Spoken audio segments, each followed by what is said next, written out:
show tonight. It is a stacked show. We've got the championship on the line, the NXT championship.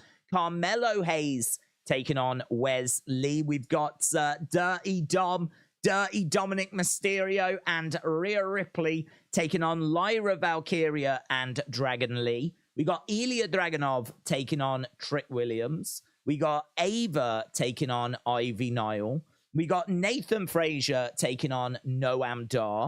That's going to be for the Heritage Cup. Both of these claim to be the Heritage Cup champion. So we've got champion versus champion for the Heritage Cup. And we've got Von Wagner taking on Baron Corbin. I think Tiffany Stratton said that she was going to be around as well. So Carmelo HAYES against Wesley. Dirty Dom and Rhea versus Lyra and Dragon Lee. Ilja Dragunov against Trick Williams. Ava versus Ivy Nile. Nathan Frazer versus Noam Dar. Von Wagner against Baron Corbin. So stacked Heatwave is going to be good. I remember I was saying before, last year's Heatwave was such a big, important show because it was around that time that I came back to NXT. I'd taken like a little step away because NXT 2.0 at times just wasn't quite to my palate, wasn't quite to my taste. And I would find myself getting a bit frustrated with the show, a little bit down on the show. So just took a little break, took a little bit of a time away, but I got told that NXT was in a good place and you should check it out. And I think it was either Heatwave or it was just before. It was around that time that we came back and we watched it last year. And it was so good. It was so good. It was such a good show. Really enjoyed it. And here we are, like 12 months later, Heatwave again. And I think it's a great looking show again. We've got some real talent that's coming through. And of course, at the moment, we're really leaning on that kind of main roster talent as well. So we've got Dirty Dom. We know that Baron Corbin's around. We've got Rhea Ripley. Mustafa Ali is in the mix. Obviously, not long ago, we had Mandy Rose around as well. Like, there's lots of main roster stars that pop up. We've had Rey Mysterio, of course, come down and make an appearance. So there's a nice little blend going on of emerging talent, main roster stars, some really good booking, long-term storytelling. They do some really good off-site location shoots as well. We keep going to little video packages. They put a lot into the production of this weekly show, and I'm sure they've got some up their sleeve for tonight as well. So sit back, relax. It's going to be hopefully a lot of fun tonight. So yeah, looking forward to this one. It should be a lot of fun. And as we said, we may see a new champ tonight. Although, to be honest, I don't think we will. What I might do is just before we jump into the chat, get a poll going. Who leaves as NXT champion? Could Wesley do it? I don't think he will, personally. That's my prediction. I think that it's going to stay with Carmelo HAYES, but I could be in the minority, and we'll see what you lot have got to say. Kian, shout out to you, said, Daze, hope you're well, having a good stream. You reaction to Candice being a jobber, your reaction was priceless. The way you was getting frustrated. Yeah, we just did a Wrestling Escape pod. I thought it was really interesting. One of the things that I wanted to talk about on the Wrestling Escape pod was this article that came out from What Culture, where they called her Candice a jobber. And I think it's just a wider reflection of modern wrestling, really. I mean, Candice is clearly not a jobber. And the point I was making is they know that she's not a jobber. But that article is just, it's the #1 trending article on their website as well. And that article has gone out to just provoke a reaction, you know? I think it's gone out to make people angry. Because if you're a fan of Candice, you know, I like Candice, but I'm not, you know, not a fan of a fan club, head of a fan club or anything. But I think that it's just by design to like grab attention and wind people up. And, you know, we got into a bit of a conversation about, like, you know, why can't we do better than that? Why can't we put out stuff that's better than that? Like, why are we putting out that kind of an article?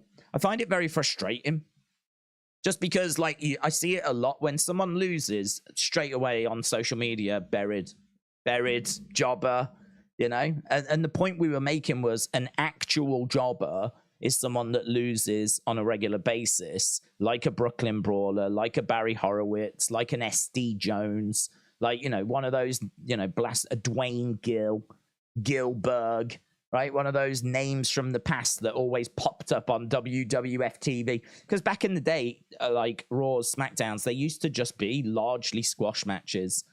Because back then, WWF made its money from house shows. So the TV show was really just a way of promoting the house shows. So you watch the stars on TV. Oh, I really like this guy. Oh, did you know they're coming to town? Oh my God, we should go, right?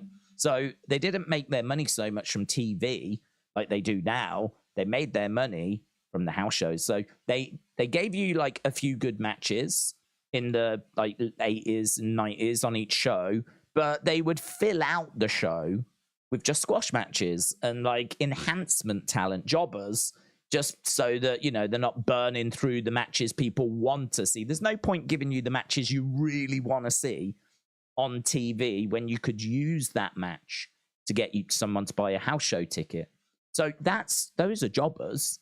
Like Candice losing last night to Rhea Ripley doesn't make her a jobber unless you're going to redefine what jobber means, unless you're going to redefine the term, unless you're going to take what the term means and actually change it and make it like, you know, something different.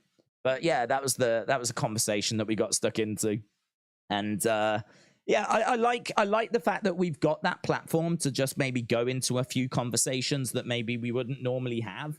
You know, I did think about doing that as a separate video, but I don't know. Sometimes, like with stuff like that, it's like it's an interesting one to chuck out as part of like a flowing conversation, but I don't know if it makes for an interesting like separate video.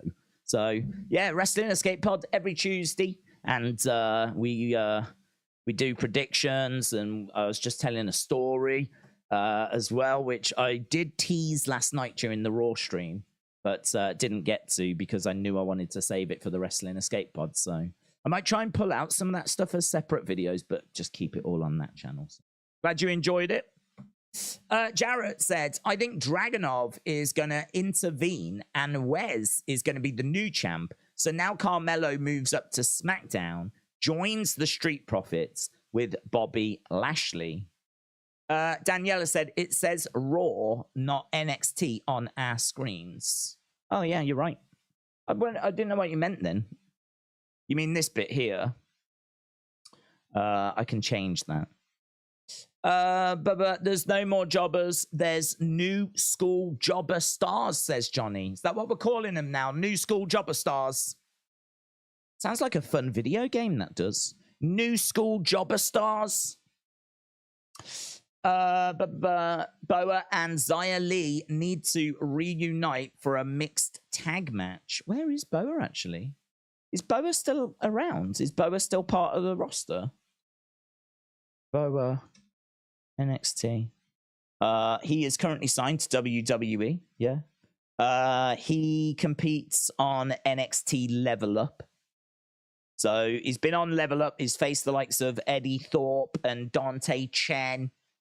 People like that on NXT Level Up, but seems like he's struggling to get onto NXT at the moment. So don't know. I don't know what the future's going to hold for him. He was being used quite a bit this time last year. I remember this time last year, he wasn't it around this time he was in a feud with Solo Sikoa? Because I know he feuded with Solo and they, you know, he ended up getting like burnt. And do you remember he had that? Oh man, that's one of the most embarrassing moments. Do you remember like he had that scar, that mark on his face, which was fake. And during the match, it fell off. Like that was about a year ago. It's been about 12 months since then. So I've got the official lineup here and just wanted to see if there was any other bits that's been announced that we haven't mentioned, but no. It does say, though, Trick Williams versus the Mad Dragon. Trick Williams versus the Mad Dragon. That's what they're calling Ilja Dragunov, the Mad Dragon. I don't think it's like his proper official name, but but it just says Trick Williams to battle the Mad Dragon. So looks a bit of a nickname that they're going with there. We got Ivy Nile faces Schism alone as she takes on the sinister Ava. I believe this is Ava's debut singles match tonight. Obviously, Ava, The Rock's daughter. We haven't seen her in action before, so that's going to be significant. We said about the Heritage Cup match. It's going to be interesting to see Von Wagner, Baron Corbin competing against each other. Dragon Lee and Lyra Valkyria, not too fussed about them as a team, but obviously Dirty Dom, Rhea Ripley as a mixed tag team is interesting. Haven't seen them two working together. I don't know if we've seen it before, actually. I don't know if I've seen them in a mixed tag match. Carmelo, Hayes, and Wesley, though, of course, is our main event. WWE news-wise, there's obviously a fair bit on the return of John Cena. There's some new merch for John Cena that's come out as well. Obviously, the fallout from Raw last night with what Shinsuke said, which I really loved. And also the Gunther loss, which I must admit, I didn't say this on the Wrestling Escape Pods, but when Gunther lost last night, I don't know if you saw, but the crowds weren't really that shocked. Like, if you think that that was Gunther's first singles loss, the crowd weren't really like... I would have expected, like, a bit of a, you know, that kind of a react, like, oh my God, like, but they didn't cut to anyone that pulled that type of reaction. And if you actually looked at the crowd in the background, they were kind of just stood and just applauding Chad. I mean, there wasn't really much like shock or... I don't know. I don't know if the storytelling was a little off, or maybe we should have done a bit of a better job of just making sure the crowd knew that Gunther was undefeated in singles matches. I don't know, but like it didn't get that. Oh my God, it didn't get that crazy reaction like because Chad's reaction, I think, was a little bit not bizarre, but I think a lot of people looked at Chad going mental at winning that match. Like, he was on his knees in the ring, like, proper celebrating. But I think my reaction to it, and a lot of other people's reaction to it, was, you haven't won the title. Like, why are you going so crazy? Like, it feels very Lex Luger, SummerSlam 1993. Like, he won by count out, didn't get the title, right? And it felt a bit strange seeing him, like, so passionately celebrating, a win, but a win that meant he's not champion. And I think rather than focus on that, like, it would have probably been more beneficial to have focused on the fact that, oh my God, that's Gunther's first loss. That's his first loss as a solo star on the main roster. It doesn't matter that it's count out, right? Yeah, of course, it'd be better if it was a pin or a submission, but that is still a loss. That is his first proper L. Like, I don't know if, you know, the other week when they messed around with it and they had Gunther lose because he couldn't beat Chad within, like, was it 5 minutes? He couldn't beat him. And so they announced that as a loss. I'm wondering if that kind of took away a little bit from this one, because the crowd didn't really react the way that I think WWE was hoping they would. I don't mind it, though. I said before, I think you've got to be really careful with Gunther. You've got to be really careful because you don't want to mess around with one of the biggest promising up-and-coming stars. You know, he's such a great talent. He's so special. He's an undeniable future world champion. Want to make sure that you're not really messing around with it too much. Plus, you've got this historic Intercontinental title reign. Again, you don't want to be messing around with that too much. So I feel like you got to be a little bit careful. But I think because we're so close to him now losing this title, and I've made that point before, like, he should break the record but not smash it, because someone else is going to have to break this record in the future. I think as we're getting closer to him breaking this record, we're starting to now see the wheels falling off. We're starting to see the cracks. Like, he's shouting at Imperium. Like, there's clearly tension there within that group. I don't think they're going to split, but there's clearly tension, and they're clearly not on the same page. And now we're seeing him lose by count out. We've not seen him lose before. Now he's actually lost So it shows that, you know, things aren't quite right within that camp. I think that's fine. I think that's absolutely fine because we're not that far away from him breaking this record. So, yeah, I don't mind that at all. I kind of like what they're doing with Gunther. I just wish that there'd been a bigger, more shocked reaction to Chad Gable being able to get that victory. Kind of feels like, you know, when Action Andretti beat Chris Jericho in AEW, kind of felt like that had a big, oh my God, this isn't meant to be happening kind of reaction, you know, like people going crazy. That wasn't what happened when Chad won last night.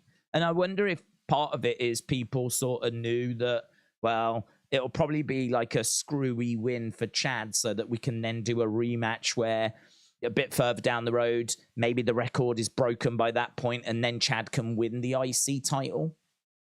So I wonder if the fact that people sort of mentally worked out this is the way it was going to go meant that when it did go that way, they weren't that surprised. But I thought it was something that was quite interesting because, as we said, you know, it's a big moment.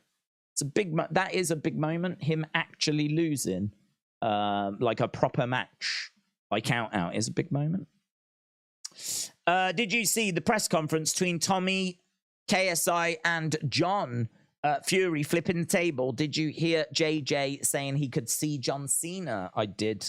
I don't quite know why John lost it, to be honest.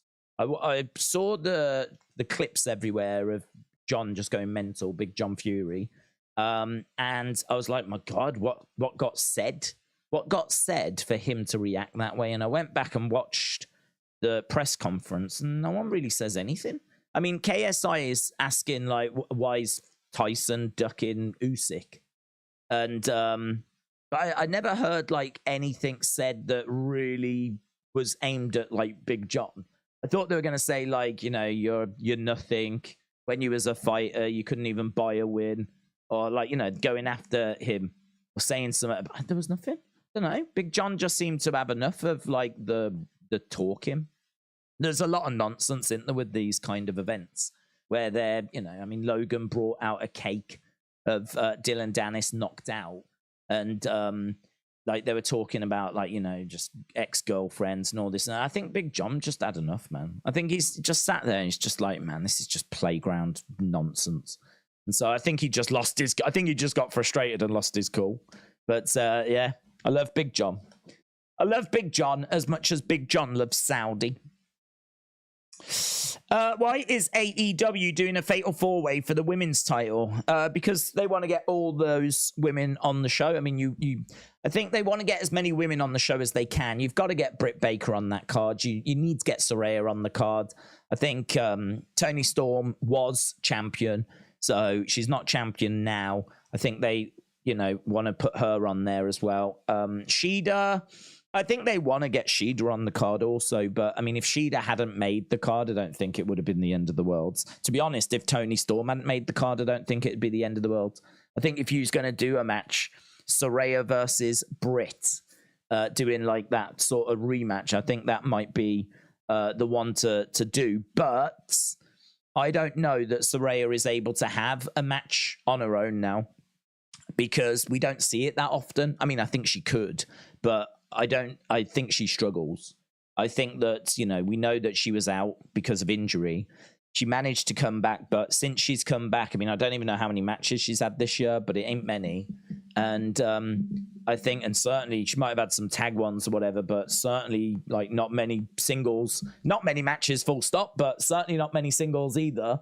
And yeah, I think that she is essential for that card because she's one of the biggest British stars that we've had ever, right? I mean, they made a movie about her fighting with my family. She was the first NXT Women's Champion. She came up on the main roster, won the Divas title. I mean, just a British person being a world champion, because the Divas Championship was the Women's Championship. Like, you was the Women's World Champion if you was the Divas Champion. I think Charlotte's 14-time, 15-time world champion, and at least one of those reigns counted is the Divas Championship. So the Divas Championship was regarded as a world title. So anyone coming from Britain that can win a world title in wrestling, I ain't talking about the little companies. I don't give a flip about AR Dub or whatever, right? Talking about like, you know, AE Dub or WWE, right? Or New Japan. I'm talking about those companies. If someone can go and win a world title in one of those companies, then you know, you've really achieved something. So yeah, I've got to say, I think she's one of the biggest names to come from these islands, and I think that she also is quite a big name, obviously, because there's been a lot of controversy and drama in her life. I think she's one of those names that a lot of wrestling fans knows. Maybe not as Saraya, more as Paige. But she, you know, listen, you're going to do Wembley. You're going to have her on that card, aren't you? So, yeah, I think she needs to be on it. I think she's been a little bit protected, but equally, I think they need to find a way of getting as many women on as possible. They're doing a fatal 4-way to get women on the card and put in as many as they can into one match, says Dan. James said, did you see Tony Khan has said there'll be more matches added? Expect a battle royal or battle royals. Well, to be honest, I mean, we just did a bit of a prediction for AEW. We just did a bit of a rundown of the cards. We had to speed run it at the end because we were running out of time. But which was a bit of a shame because I did want to spend a bit longer going through it. But yeah, at the moment, including the pre-show, there's only 9 matches. And I would say only 9. I mean, really, this is where you could stop now. But we know that AEW won't, because AEW tend to have like 12 to 14. So yeah, at the moment, we're at 9. And I would expect that to get to 14, to be honest. So I think we've got a few more to go. So I'd expect some to be added. Clearly on Dynamite. I don't know if it'll be a bit too late to chuck some on Collision. May do. I'd imagine the bulk of it will be sorted by tomorrow, though. Andy said, will we get a look inside the chocolate factory tonight? Let's go. Oompa Loompas. That was a good line, wasn't it, yesterday? Where thingy, wasn't it LA Knight? Was it LA Knight? Who was it? Someone called JD McDonough a Funko Pop. And I can't remember who it was now. But yeah, called JD, it might have been Cody, actually. Called JD McDonough a Funko Pop. I thought it was a good little line, that was. Oompa Loompas and Funko Pops. Big Time said Raw with no competition did 1.5. Big NFL football is back in 2 weeks. How many times can you do the same 6-man before there's going to be a drop? Do you know what, right? I was not down, but I was a little...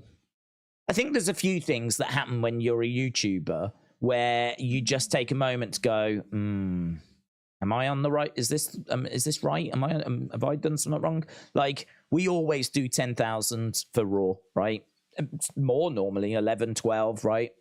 And when I thought like last night's Raw stream was fun, we had some laughs and had a bit of fun with the show and whatever. And I kind of came away from last night's Raw like, yeah, I enjoyed that. I really enjoyed that, and I was feeling good. When you shut the stream down, if ever you've done a live stream, it then tells you how many people watched. You can actually see during the stream. You can actually see that information during the stream. To be perfectly truthful, I don't like looking at it because for me, that would just be way too distracting. I wouldn't want to fall into a trap of worrying about how many people were joining us live or worrying about how many views the stream's getting. I would much rather focus on the chat, the show, having fun, and doing that, right? So I never worry about it. I never look at it. So I didn't know. And as soon as the stream ended last night, it had done 8,700 views on a stream where we normally do 10,000. It'll normally say 10 something. And this time it had done 8,700. And I must admit, there was a moment there where I was like, did I get something wrong? I mean, we started at 11:30 and like, you know, we had a good chat beforehand. I thought the show wasn't the most exciting show in the world, but I mean, we had fun with it and everything. I was trying to think. So I mean, I don't know. You could always do things better. You could always promote the show. I mean, you know, send more tweets out saying, guys, we're going to be live tonight, whatever. I'm not very good at that. But yeah, I must admit, like, it was a bit of like, oh, that's not good. So yeah, I didn't realize that Raw had done 1.5. I've said before, I think you can look, or I can look at how many views the watch along does, and it gives you an idea as to how well the show has done. And I must admit, you just saying that Raw did 1.5, that's the first I'd heard of it. And straight away, you just reminded me of last night when I ended the stream, and I saw that we'd done 8.7, and I was like, that's not good, right? So if you're now telling me Raw did 1.5, that would actually marry up quite nicely. So it's weird, isn't it? It's weird. I can't quite explain as to why Raw didn't do better, and I can't quite explain why, you know, we didn't do better. But yeah, it was not our best stream either, and I think that, you know, now explains why, because it seems like Raw didn't have the strongest showing either. I think that I think that the Judgment Day story is taking too long. I think that there's been way too many teases of a split that's never quite happened. And actually, I would go as far as to say there's been teases of a split, right? Where, you know, Finn has been staring menacingly at Damian. And then, like, the next week, it won't be as bad. There's a real lack of consistency, I think, with this story because, like, for example, Finn came walking out with Damian and we opened the show and everything seemed to be okay. And then, like, you know, backstage, Finn was hanging out with JD. That's fine. And then Finn, like, goes off to have a meeting and, like, okay, there's a little bit of a disagreement with Damian. But, I mean, it's nothing really it's nothing that tasty that you can get your teeth into, you know? It's just really bitty, innit? It's just really like, oh, we're not quite on the same page. Oh, okay, get on the same page or don't. I don't care, but do something. Do something. Like, it's all really... like, and that's your main story. That's your main story. So I agree. I think that Raw is all right. I mean, I thought this week was better than last week. I was not into last week. I didn't think it was a good show. And maybe that's hurt the ratings this week, because if you watched last week's Raw and felt the same, then you might not bother with this week's. It's just not worth it at the moment, you know? But I think that the Judgment Day story is struggling a little. I just think that they need a bit more, like, they need to build it better. So, you know, if 1 week Finn's really giving Damian a dirty look, I don't want to take a step back from that. I want to stay at that level, or I want to go to the next level. I don't want to then go back down again where we're all friends and everything's fine again. Because I don't feel like that story's actually progressing. It feels like we're just spinning our wheels in the mud. So, you know, and again, you know, it's a great point, isn't it? I mean, like, how many times can you do the same 6-man tag match? And I would say, like, that's not the kind of match that Cody should be involved in. That's not the kind of thing Cody should really be doing. I don't mind him helping out as a one-off for 1 week, you know, but him being in, like, you know, that kind of match again doesn't, like, Cody's like one of the top singles wrestlers. You know, he should be involved in, like, a really good feud. I mean, Cody should be doing some interesting stuff. You should be doing something that's quite engaging, not just kind of like the extra person in a 6-man tag match, you know? He's the extra person. We need another person to join with Sammy and KO, and it's just like, well, let's get Cody. Like, I feel like he should be doing his own really gripping story, and Judgment Day's story should be building better. And I do like Raquel and Rhea. I'm into that. But I think the problem with that is the build for that is that Raquel's not ready. She's not medically cleared. So it sort of means that we're just, again, waiting, spinning our wheels. Can't really do too much there because she's not medically cleared. Now she is, and we're doing the Payback match, but Payback's only a week away. So, like, yeah, we've had her around. But again, you know, the build for that could have been better, because she's not been medically cleared. She's been injured. But at least she's up and running now, so we might be able to get somewhere with that. So Yeah, I don't know. Not a good rating at all, is it? Not a good rating at all. 1.5. I can only. The only thing I would say is that hopefully now provokes a response, and hopefully we don't get that match again, and we pull the trigger on Judgment Day and we actually do something, because I think, you know, in this world you can't afford to just rest on your laurels. And I'm sorry to say that since SummerSlam, it's felt to me like we've just rested on our laurels. To me, it's just felt like we've just done the bare minimum. Like, we've pushed a few stories along, but I mean, in a 3-hour show, you would expect that, wouldn't you? I mean, to say, well, it's all right, we furthered some of the stories. Well, yeah, I would say that's the bare minimum. I'd say, like, that's the bare minimum. You've got to fill the 3 hours with Summer. So, of course, some of the stories, like, moved forward. You'd have to go out of your way. You'd actually have to go out your way to do a 3-hour show where the stories didn't progress, right? That would be harder. That would be harder than actually putting on a show where the stories do progress. So, I think like, there is a little dip. I think it's natural. I don't think it's a problem. I think this is something that you're going to get.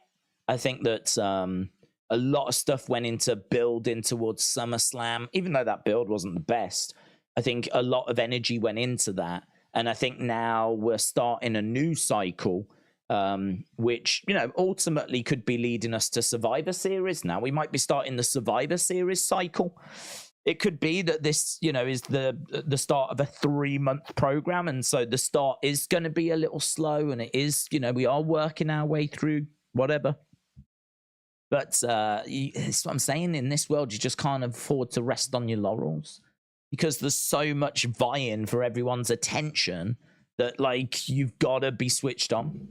It's like me. I mean, I really wanted to be here at, like, bang on the hour, but because, like, we were overrunning with our AEW predictions, I couldn't, like, not finish talking about AEW All In, so I had to get that done to then finish that to get over here. And so, you know, but that's my bad, innit? I should have found a way to have finished that show on time and started this show on time. And so, you know, can't afford to be making those kind of mistakes in this world, because there's just so much competition out there, so much that's like vying for everyone's attention. So sometimes it's not that you've put on a bad show, you know. Sometimes it's not that the show's trash and that's why you've got you 1.5. Sometimes it can just be that it wasn't a great show.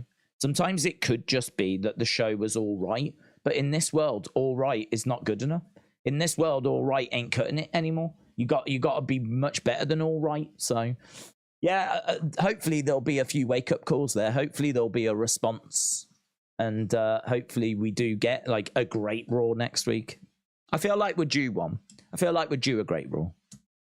Aaron, shout out to you, buds. Hope you are well. Aaron said, first of all, I hope Nakamura wins the championship. Same.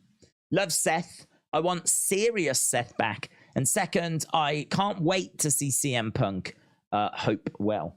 Aaron, shout out to you, buddy. I agree. I would love Nakamura to beat Seth. Nakamura is one of those superstars, and I've got a few, actually. But Nakamura is one of those superstars. I would say, along with Johnny Gargano, I would say Rick Boogs, actually.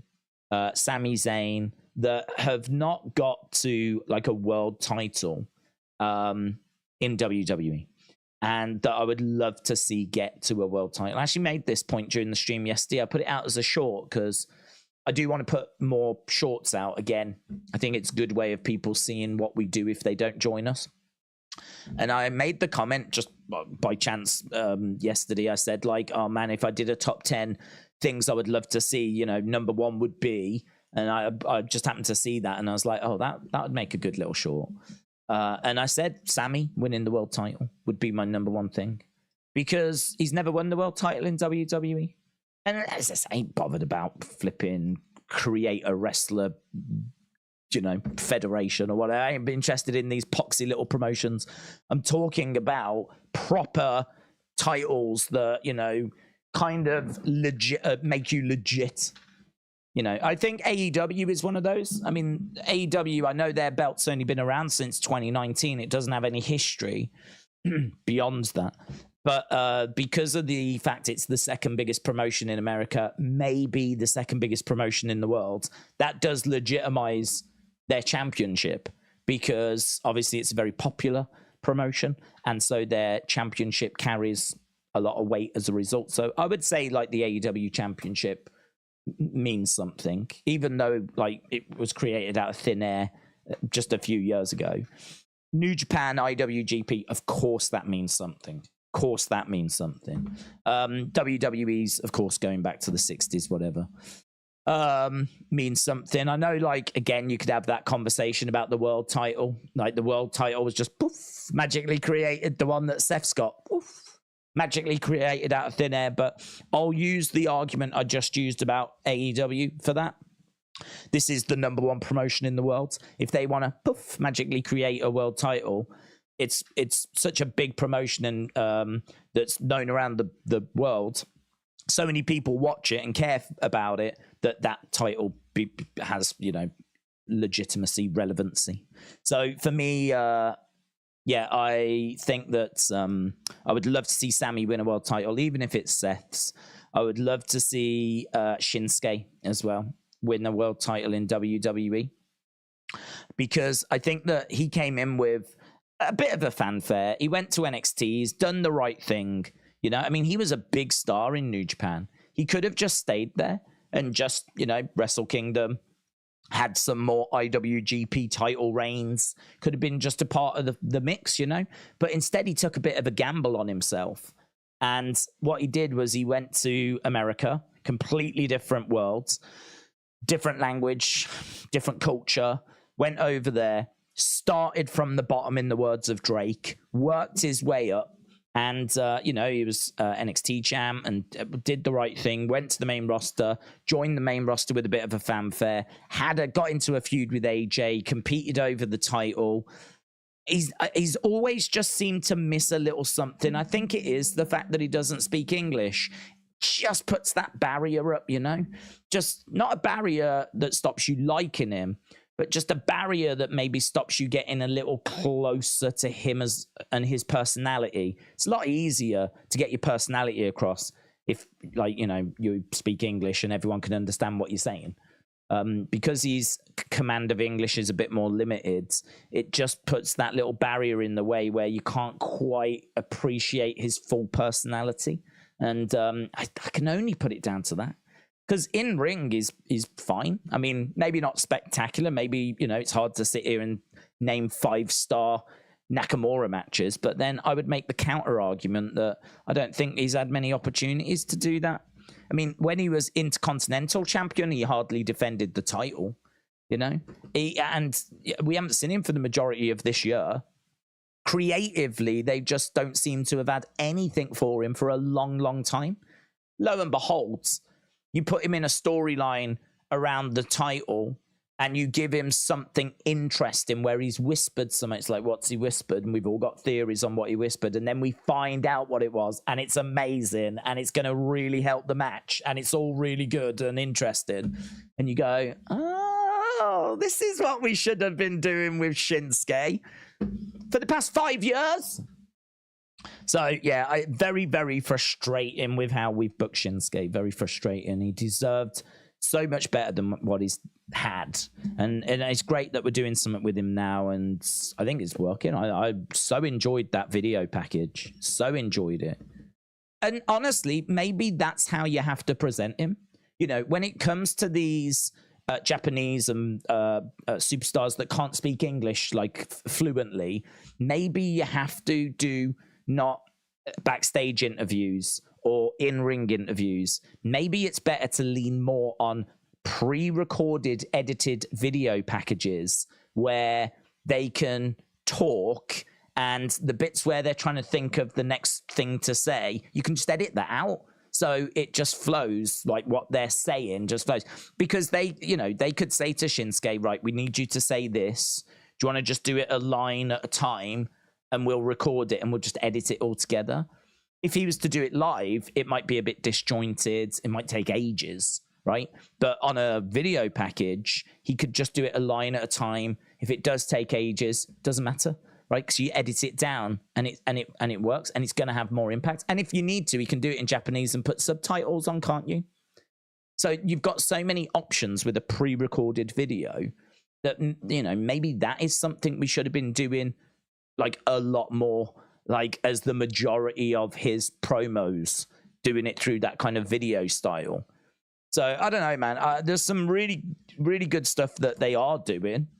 There's some really good stuff that is going on. As I said, the Gunther Chad stuff I'm really into. The Nakamura Seth stuff I think is really good. It's great that Raquel is back on her feet and we can, you know, make some progress there as well. Like, there's definitely boxes that are being ticked here. There's definitely some stuff that's good. It's just that, you know, for all that good stuff on Raw, you do get another 6-man tag match involving Judgment Day. Inconsistency with that story. Blah, blah, blah. You get the point, so. Yeah, I didn't realize it was 1.5, though. Shin's promos vignette last night was absolutely fantastic, says James. Daze, you're forgetting Fastlane is before Survivor Series. Possibly Crown Jewel is before Survivor Series. Yeah, but I'm not forgetting that. I mean, the way that you do the booking is, I don't think you necessarily... I think there's a few ways you do it. You do like long-term, short-term. It's a real mixed bag. But Triple H said after WrestleMania that they had the next 2-3 months planned out. So what that says to me is the way that Triple H is booking is, yeah, he's got a few things he'll do on a week-by-week basis and short-term booking, but there is clearly a long-term plan that is in place as well. There's a long-term plan in place. This is why when people were getting frustrated about LA Knight, they shouldn't have been, because I believe, just going by what Triple H said about we know where we're going to be in 3 months' time, I think they are booking for towards the Rumble. Then they start another cycle, which will be towards WrestleMania. Then they'll start another cycle, which will be towards SummerSlam. Then there'll be another cycle, say towards 3 months' time from now is November. That'll take you to Survivor Series. I ain't interested about the shows that are in between. They're just stops along the way, right? They're just little stop-off points along the journey. Like, if we are doing what Triple H said, which is booking 2-3 months in advance, then you're booking over shows, you know. This is, and it's better this way because it means that we've got story arcs that can be extended over these B-show pay-per-views that maybe conclude at SummerSlam and concludes like the Brock Lesnar one did, and seemingly the Jey Uso situation, you know, with Jimmy and Jay, and, you know, that's now started a new phase. So them being upset with Roman has come to an end. Now we're potentially starting a Jimmy versus Jay storyline arc. So, yeah, the next one I think is us building towards Survivor Series. Because as I said, like, if we are doing 2-3 months, that'll take us to November. And that'll take us to Survivor Series. And I think these shows along the way, like Payback, like the Saudi show, whatever, they're just going to be stops along the road as we get towards Survivor Series. And don't get me wrong, as I said, it is a bit of a mixed bag. There is going to be some feuds and things in there that's only going to be short term. That's only going to get you, you know, like you might even book some stuff just for one show and that's it. You might book something that you just want to run over a couple of weeks. You might want to book something that's just going to take you to the next pay-per-view. So you're going to have a bit of that sprinkled in as well. But I think what we're seeing under Triple H is a lot more long-term booking. And I think the success of the Bloodline story has kind of really shown that that is the right way forwards. Hence why they're really stretching out this Judgment Day thing, because I think they know where they want to get to and they know when they want to get there. The unfortunate thing is that if you've got like 3 good weeks of stuff you want to do and you've got to try and fit it into 6 weeks, that means that you're going to have to stretch the 3 good weeks out into 6 weeks. And I think that's what we're doing. I think that's what's happening. I think we know where we want to get to, and maybe it's Payback, right? So we're trying to get to Payback, and we've got 3 good weeks of really good stuff, like, you know, Finn giving dirty looks, JD McDonough getting involved in a match and costing Judgment Day, or whatever it might be, right? So you've got like these 3 good weeks, but unfortunately it's actually 6 weeks till we get to where we want to be. And so that's why it feels like we're spinning our wheels. It's not because we don't know what we're doing. It's not because there's not a plan. It's just that the amount of time we've got compared with the amount of good gripping content we've got is just not quite in sync. But once we get to Payback, we get to where we want to be then, and then we start the next phase. So yeah, booking and all that stuff is quite interesting. Christian said, did you know Roman is one WrestleMania main event from having the most WrestleMania main events with 8, says Christian. Christian, that's interesting. Aussie Food said, I would love to see Nakamura win a title match on Payback, but like Seth, so maybe should win. Well, you like Seth as well. It's McCade said, I have my results. I have to be up. I am nocturnal. I know the feeling, bud. I know the feeling. But Daze, how are you? Triple H isn't responsible for Bloodline story. That's Heyman, Roman, and Usos, says Greggy. It's definitely Triple H as well. Triple H will be signing that off. There is no way that they are just coming up with it with themselves without running it past Triple H. Triple H is head of content creation. He is going to be part of that process. It's not a case that he is going to the creative department and writing it all and giving it to them and then they just go and deliver it. But he is a part of that process and he's the one that ultimately signs it off. There ain't nothing that goes on TV without Triple H's say so. There may be like he might have people that he trusts to go out and shoot from the hip a little bit, but by and large, the structure is going to be in place so they know what time they're working with. They know the kind of where we're going to, you know, the long-term direction. You know, Triple H will be aware as to where this story is going as well. It ain't Triple H ain't sitting there going, oh, I wonder what's going to happen this week. Like he's fully aware and has his own input as well. So no, he's part of that. He's part of it. You was booking all in. What would you rather do, quality or quantity? I would always pick quality. Yeah, quality, mate. I feel like we've said that a lot of times as well. When when AEW do the, and I'll say this about SummerSlam. I think SummerSlam was too long as well. So it's not even just AEW. I think that for me, 3.5 hours is fine. And if we're getting towards 4, I think that's my absolute limit. I think anything over 4 is where like it just doesn't need to be that long. I always think like, people go, oh, just, why? I'd take it should be 5, 6 and all this kind of stuff. It's like, yeah, but if you go and see a band, chances are their set's going to be 2 hours long, right? I know Liam Gallagher said that he only does hour and a half because, no one wants to be stood around in a field any longer than they have to be.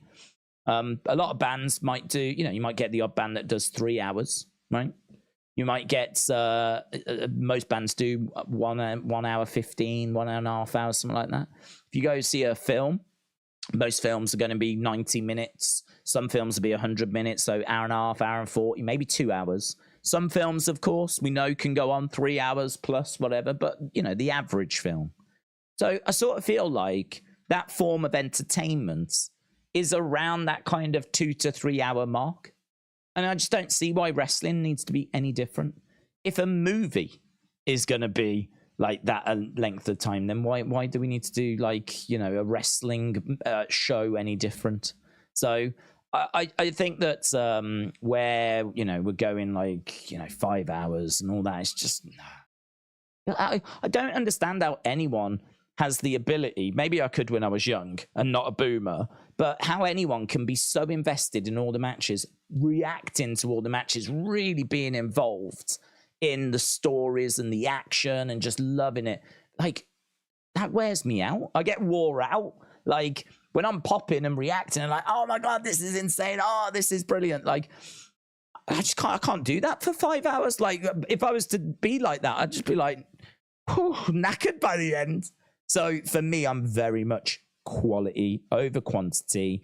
Give me a really good 3 hour show. Like, give me a show that's just got loads of great action, great moments, surprises. And what you want is you want to end the show not thinking like, oh God, that was long. You want to end the show like, I wish that had gone longer. I wish that had gone longer. Oh, I wish we'd had more of that. You should always leave them wanting more. You should always leave them wanting that little bit extra, you know? Thing is, you know, you've got companies like AEW that want to give you that extra, you know? They can do it. They can do it, and, you know, they want to give you that extra. And they've got so many people they want to put on the card as well. Like, I feel like it's an easy trap to fall into, you know? I feel like it's an easy situation to find yourself, you know? But yeah, I'm very much quality over quantity. But I ain't saying nothing we haven't said before. This ain't no revolution. Ain't a revolutionary comment there, so. Right, we are starting. We are going over to NXT. Fallen Fighter said, did you hear Ray Phoenix won't be at All In? I didn't. Watch All In and the surprise will be Goldberg. Let's go. I wonder if they could get Mandy Rose. I mean, they could. But that's a name I've not heard really get mentioned. Hello, we got Stacks. What's happening?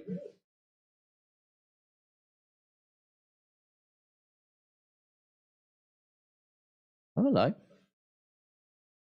Oh, is this one of those opens where we've got all the talent? Okay, so Stacks has jumped into the pool.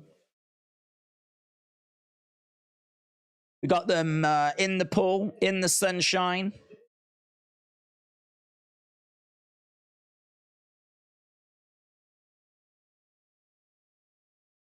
Lyra, Valkyria.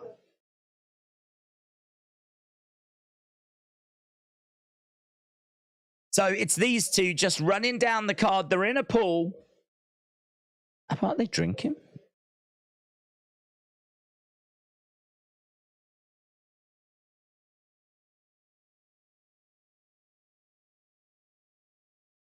Big Ange.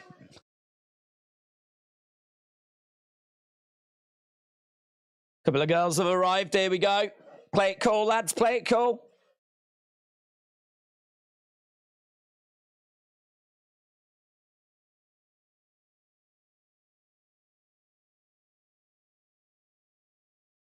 Party time.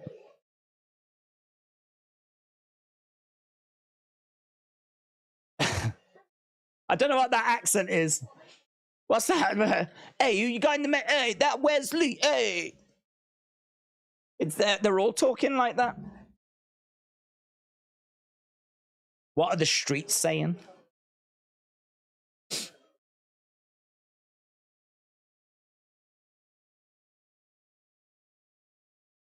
I could watch this as a show, you know.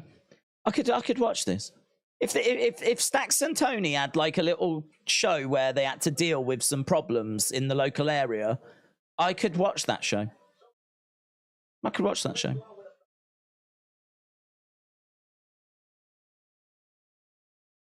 Imagine if they had to go and like deal with some situations like someone ain't paying up and like one episode they have to go and get some money from someone that ain't paid up or whatever, and then like another episode one of the family members is being intimidated, they have to go and deal with that.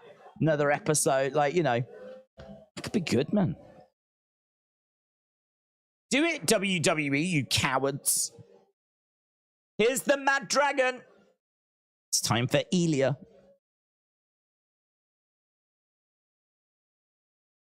Dragunov versus Trick. Mandy Rose teases somewhere on Twitter. Tiffany will have a promo tonight. Does she return? I'd be surprised if she returns. Just because I don't think the situation has changed, has it? I mean, WWE are still PG. WWE have still got sponsors to answer to. And has Mandy stopped doing like OnlyFans type stuff? Don't know. We do know. If she has, then maybe she could come back. If she hasn't, I don't see what's changed.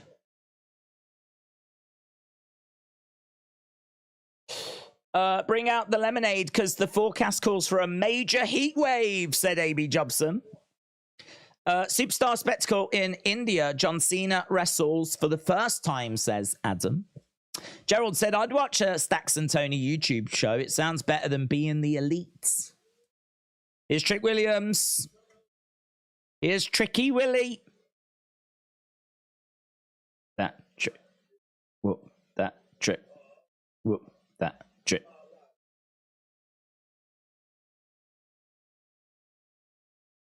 Are they saying whoop that trick? Because I'm pretty sure that's a bad thing in it. Isn't a trick like a derogatory word? I seem to remember them chanting it at Sonya Deville when she was in the ring with Charlotte.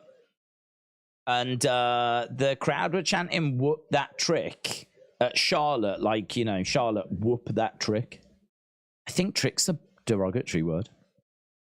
I mean, obviously it's his name, so it's not a problem. But I don't know if whoop that trick, if that's what they're saying, I don't know if that works. Perhaps they're chanting whoop him trick. Whoop him trick. What are they saying? Trick's first real big one-on-one match, said Gerald's. Coach Co said, in a world of laughter and glee, it's never a show I was into, to be honest. There's a feeling that's as silly as can be. It's the tiniest tickle you ever did see. They call it the tickle pee. You sent that in last night and I read it. It was the final thing I said on last night's stream. It's emotional. I think we all left that stream contemplating life.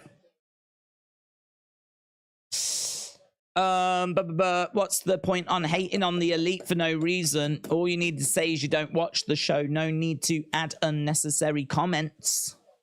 Jarrett said, Crown Jewel is more important than you think because of the location of the venue. A trick is basically a, let's say, less than honorable woman. Yeah, is that what they were chanting? Because if they, it doesn't quite work. I'll tell you what does work. Ilja Dragunov. Ilja Dragunov.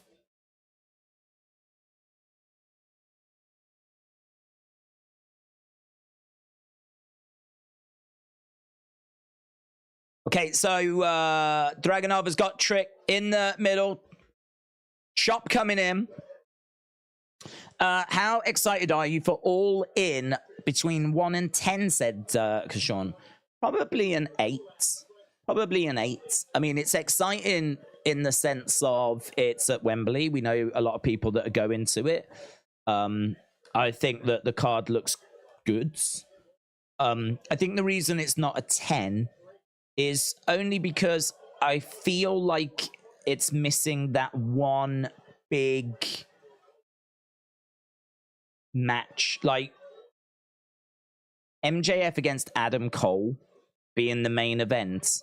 Two perfectly good wrestlers, and they're in an interesting story. That shot seemed to miss, didn't it? That shot seemed to miss that Ilja just sold. I don't know if he should have sold it. It looks like Trick missed by a mile.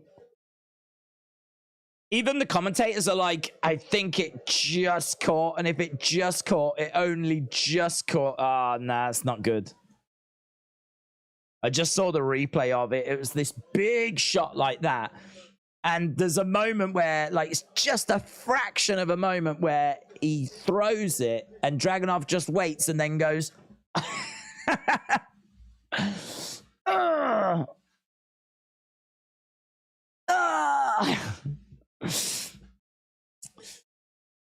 Little bit of a timing issue on that shot. So, yeah, I'd say 8. I'd say what it's missing for me is just that big... Oh, my God, that match. I can't believe we're finally getting it, you know? I don't feel that about Adam Cole, MJF. And I certainly don't feel that about CM Punk's Samoa Joe. I mean, if it was CM Punk, MJF as the main event match, oh, my God. Or Kenny Omega versus CM Punk. And we've just sat through some sick promos where they're like, you want to shoot? Let's shoot. And they're talking about what happened with the brawl in the locker room, and do you know what I mean? Like that stuff. That's the only thing that feels like it's missing to me. I'm sure the crowd are going to be electric. Seeing Wembley being used as a venue for a major wrestling show again, super excited for that. As we said, we know people that are going along. I'm excited for them to have a great time. I am excited. I think the cards, it looks fine. Genuinely, I mean, like FTR Young Bucks, that's probably as good a tag match as you could ask for. A stadium stampede match, lovely. Yeah, I mean, MJF Adam Cole, the story's been all right. But the only problem with that story is that they are friends, and for me, it's kind of gone a little bit too cringe in a few places. But I would rather see two people that hate each other go up against each other. I'd rather see two people that really don't like each other go up against each other. I like the Kenny Omega CM Punk situation. Like that would be sick. Or even MJF CM Punk, the AEW world champ against the real world champ, and have both the titles. Like one man leaves with the championship. MJF, CM Punk, some of the back and forth that we could have done as well, promos and whatever, could have been great in the build to this. So I'll say an 8. I don't think that's unfair. And I very much appreciate the fact that we've got something to watch on a Sunday as well. Because Sunday is a day I normally am doing work, but it's always like research or writing scripts for future videos or whatever it might be, But actually sit down doing a stream, I'm looking forward to doing that. I need to get those streams set up. It's on my to-do list. I think they were saying whoop that trick in there, chanting for Trick to whoop his whoop that trick. Whoop that trick. Whoop that trick. Yeah, you could be right. I think Saraya wins the championship, says Stuart. That's what Triple T over on the Wrestling Escape pod just predicted. That's what he just called for. But I think he went for it because of it being in Wembley and her being British, whatever. I don't think there was really much more to it than that. I actually don't know if she's going to carry that title for a long time. She doesn't really have matches that often. But then saying that, does she need to? As long as you defend it every 30 days, I think most fans would be satisfied with that. So she only needs to have 12 matches a year, and she ain't going to have the belt for the whole year, is she? So even if she has the belt for 3 months, that would just require, say, 3 matches. So, yeah. I can't really see a reason why you couldn't do it. Okay, we are back with the action, and we've got Trick in the corner. Chop coming in there by Ilja. Trick has grabbed Dragunov's arm. Big forearm strike. These two are really throwing at each other, They're really going at it. Back and forth. Big shot. Oh, Dragunov pops up. Oh, wow. Look at that move by Trick, man. That is really cool. It was like a little bit of a breakdancing move. Kind of got his legs sorted and then bang, little kick. Whoop that trick. Whoop that trick. Whoop that trick. NXT chants. Crowd are enjoying it. There was a guy, the crowd were like, NXT, NXT. There was a guy in the crowd who's just got like an NXT sign about that big, just says NXT written on like a yellow bit of paper. And he was just like,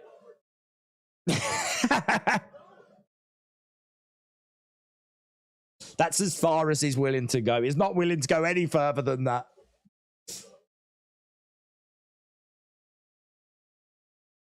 Party atmosphere. He was in full-on party mode, that guy.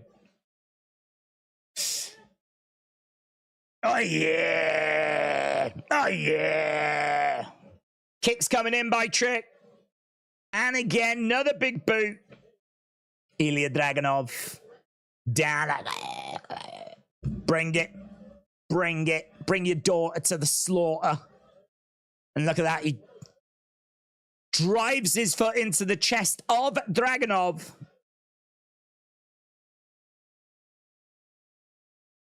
What are they chanting now? The crowd are singing?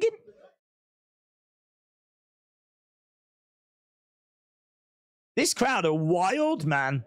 This crowd is so good. Against the ropes goes Dragunov. Oh! This crowd is so good. I swear, there was like a song that broke out in the crowd then. 1, 2, Dragunov kicks out. This crowd are lapping this up. Oh, there's bloods. There's bloods. There's bloods. Oh my God. Oh my God. Blood coming off the face of Ilja Moxley.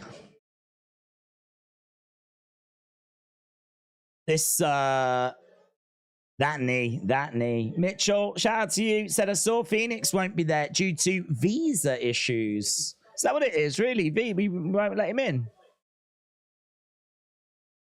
Perhaps it's because we've just got standards. 2. I'm joking. Kick out by Trick. So these guys in the middle of the ring, both getting up to their feet. The crowd absolutely loving it. But of course they would. It's Ilja Dragunov. But you got to give Trick props, man. Trick is really, really... This is awesome, champ. And I agree. Both guys really committing to this. Trick giving absolutely everything. It feels like a fight. It feels like a war. Feels like these two really want to hurt each other. Elbows coming in there by Ilja. Oh, wow. Uranagi by Trick off the middle rope. Oh, it was 3. I mean, Ilja is not moving. He is like 1, 2.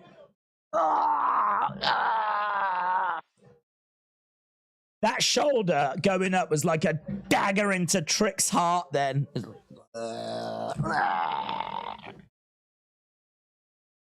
Oh, man, this is good. This is good. Oh, German. How long? 17 minutes in. It's already better than Raw. All of Raw. Just take the best 17 minutes of Raw. This is better. Dragunov can't pick him up. He's trying to get Trick. I can't. Powerbomb by Ilja. He really had to work there. Oh, I love that move. I love that move. Oh, shoulder up. I love that move. It's one of my favorite moves in wrestling. It's, I don't know what he calls it, but he should call it the exclamation mark. The exclamation point. Because it is exactly that. It's just, it's where Dragunov, like, just launches at someone that's, like, already out on the ground. And he just, bang. It's just nothing more than a punch, but it's just, it's so much attitude. So much attitude. It's got as much attitude as Spice Girls did in the mid-90s. It's a win for Dragunov. It's got as much attitude as Scary Spice. The scariest of all the spices.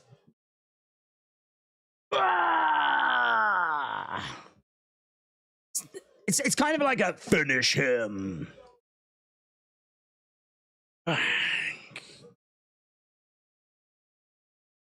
So good. So good. So good. Don't even know where to start with it. So many big power moves. So hard hitting. Oh, I love that. But Trick, I don't want to see, I must admit, right? I don't want to see people kicking out of it. I love that move.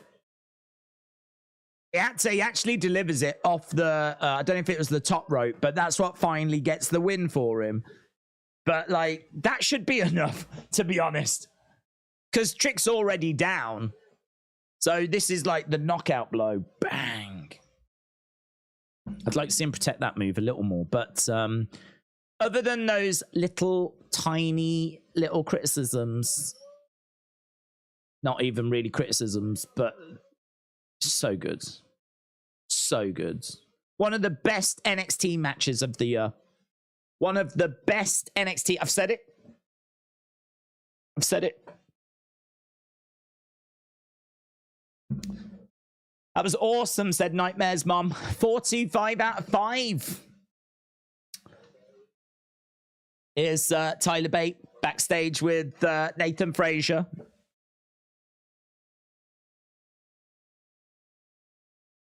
Tonight is about you.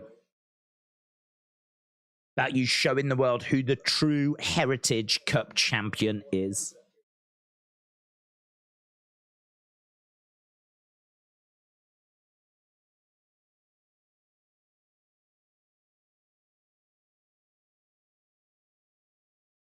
Tyler said, I got you back, don't you worry about it.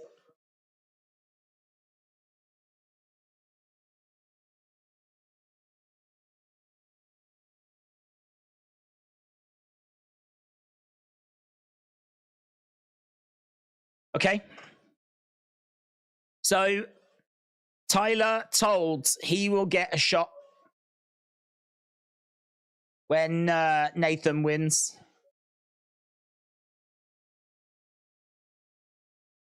Ivy, Ava coming up next.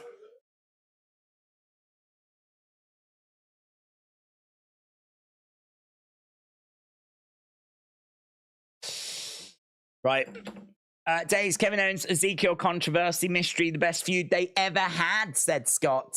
Was Ezekiel the fictional character or non-fictional? Will Ezekiel be missed? I feel like we answered this yesterday. I don't think anyone's missing Ezekiel, to be honest. Is it the best mystery storyline they ever had? No. Not even close. I think the Ezekiel storyline was fun at the start, and then I just think it ran out of steam. I think it got a bit samey. Although I will say, just before we abandoned it, they did show a picture of Ezekiel in hospital with his family around him. And it was obviously, you know, Elias dressed up as different people. But he had the dad, the brother, and all of those people. And I felt like there probably was a bit more that you could have got out of it. Probably was a bit more you could have done with it. But, oh my God, week after week after week after week of just Kevin Owens just getting frustrated at no one believing that Elias was Ezekiel.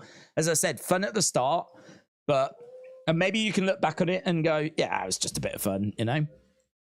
I do remember like watching it week after week after week, and after a few weeks just being like, I've got the joke now. I've got it now. Got the joke.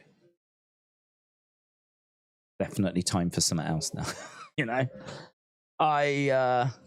It's not one that I personally look back on with much fondness, but each to their own, man. Each to their own.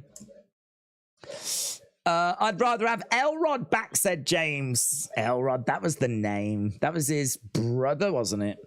Elrod's, Ezekiel, Elias. I think we even did get introduced only briefly to the dad. I seem to remember the dad flashed up on screen in one of the segments. I think it was getting close to the time where the family went to visit Ezekiel in hospital.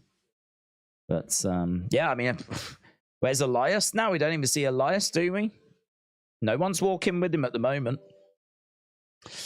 The greatest mystery is who threw the pie at KO. That is the greatest mystery. That is the greatest mystery. Trick has improved so much, says AB Jobson.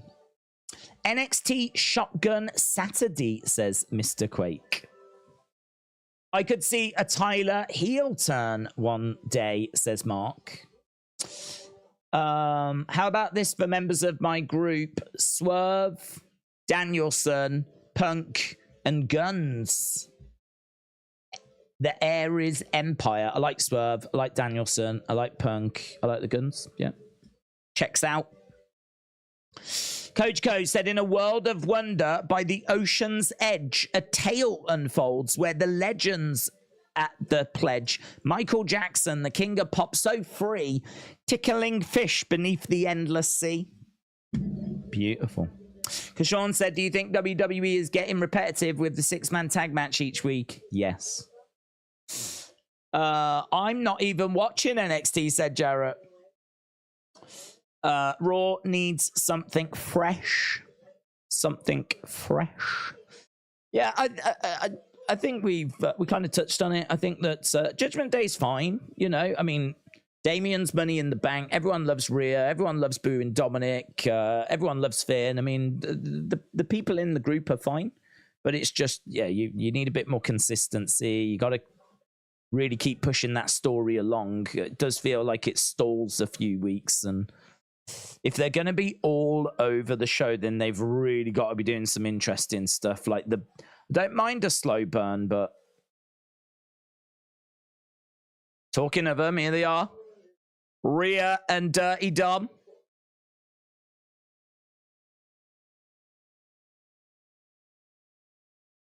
Here's Mustafa Ali.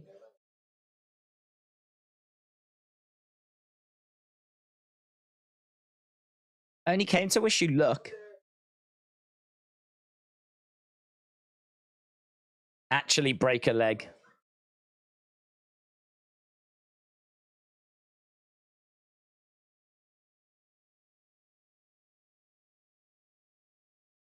I don't care about NXT, says Dom. That ain't going to win over any fans, is it? With that kind of attitude.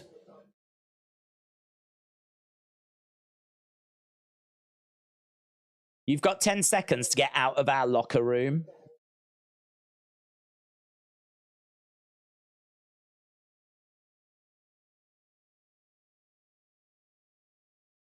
Oh.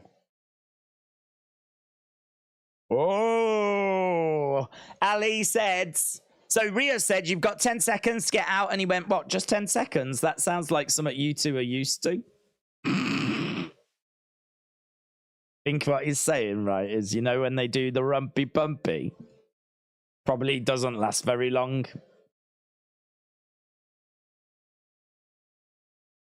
God, look how many people there are in the schism, man.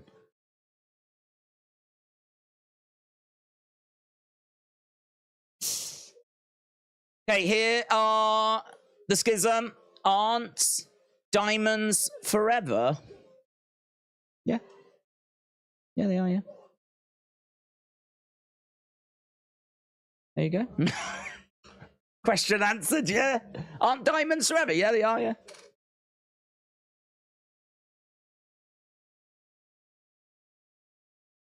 Ivy Nile against Ava then. Booker T has got chills.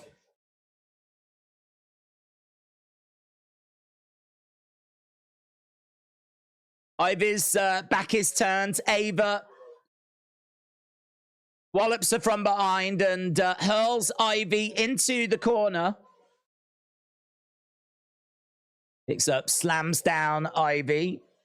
Again, smile on the face of Ava. You know The Rock's watching this. You know The Rock's watching this. Definitely watching this. In the corner goes Ivy. Big splash by Ava. Forearm strike there by Ava. Smile on her face as she... backbreaker going for the cover to shoulder up. I wonder what feedback he's going to give her. Following this, would be fascinating to hear The Rock give feedback points to Ava. I mean, that is... He needs to do that on YouTube or on TikTok or something. People would love to know what he thought of this match. I'd love to know what he thinks of this match. Schism are awesome, said Standback TV. Will the Creed brothers take off their masks? We could get... hopefully we get a bit of development there, yeah.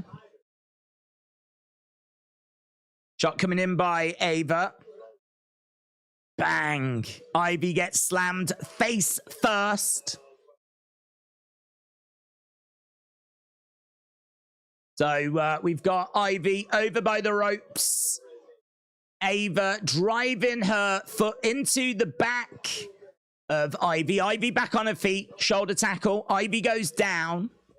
Ava very much in control.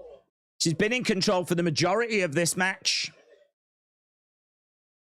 Mitchell said The Rock will tell her to stop using paper and scissors so much. Nice. Oh, Ava taps, man. Ivy out of nowhere with a dragon sleeper, but that was really nice. The way she had it on. Did you see the way that Ava was taking that? Ivy is strong, man, because it looked like she was really like, who's that woman? So she's looking to apply it again. Now we've got some a shot coming in. Now we got another Schism person coming in. Schism are coming in to the ring. German suplex by Ivy. Drop kick to that guy. She proper walloped that guy in the face as well. They're trying to pull Ava out of the ring. So it's a win for Ivy. Wonder if that's one of the creeds. Is that going to be the creeds? Do you reckon she is feeling relieved that she's been saved, but actually she might have just been kidnapped? I was waiting for the creeds to make their presence felt. 2 masked people have just carried Ava away. All right, she's been kidnapped, man. She reckons she had a big smile on her face. She doesn't even know. She doesn't even know she's been kidnapped.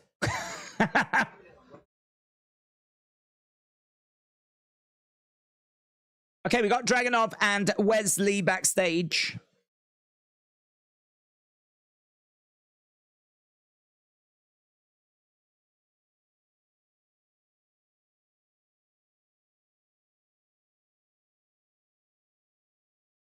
Wes said he makes his own destiny.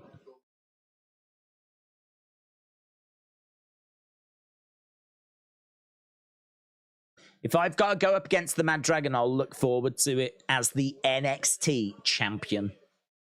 Right, time for Metaphor. There's no time to wait, is there, man? We're just bang, next thing, bang, next thing.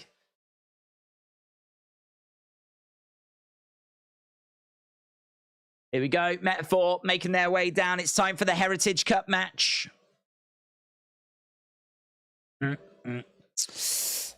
He's got chills. They're applying from Grease the film, said Dean. That's the best entrance in NXT, says Ian Wilson. Ava lost her first singles match. I'm surprised, said Jim.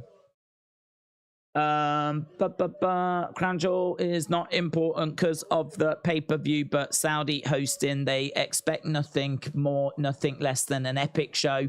Something iconic. Example, Saudi Night of Champions was epic. Justin, shout out to you. Welcome back, dudes.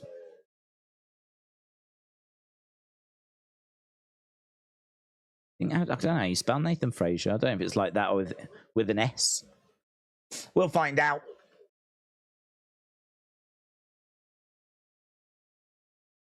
I don't find their music very memorable, if I'm going to be honest. I don't think it really matters. They are a heel faction, so I don't think it really matters. Noam Dar's got his fingernails painted. Mark that down as the second wrestler who's talking about that on the web about how Matt Riddle paints his fingernails. And I was like, I haven't seen anyone else in WWE that does it. Like, from a male perspective, Noam Dar, number 2. I don't know if Noam Dar's ever done it before, though. Here's Tyler Bate. Tyler Bate's going to be in Nathan Frazier's corner, and it is Frazier with a Z. So, Heritage Cup rules, 6 3-minute rounds. And we are about to get underway. It's first to 2 falls, of course, if you've never seen a Heritage Cup match before. It's first to 2 falls. A knockout ends it straight away. A DQ ends it straight away. I love that. A DQ ends the match straight away. I think, and the cup would change hands on a DQ as well.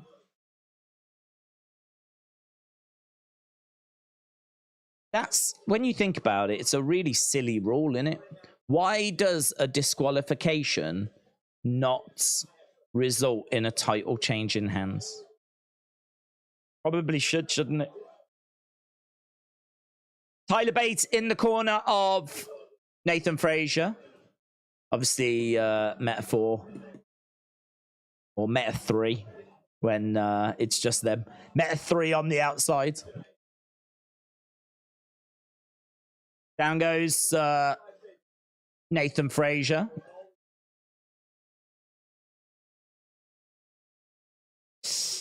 Metaphor's entrance is corny, says Real. It's like they are the Power Rangers. WWE is childish and cringy every single week. I prefer Shayna Ronda match done under these rules, said Mitchell. AB Jobs said, I know she's The Rock's kids, but she's not ready. Right, Nathan Frazer in control.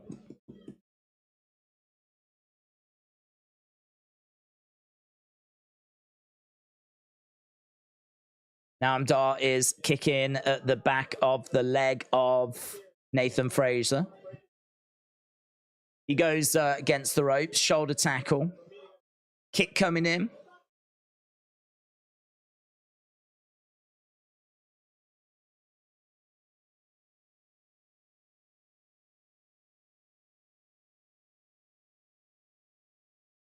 So in the middle of the ring, going back against the ropes, got 40 seconds to go. It's a little bit scrappy in the early exchange here.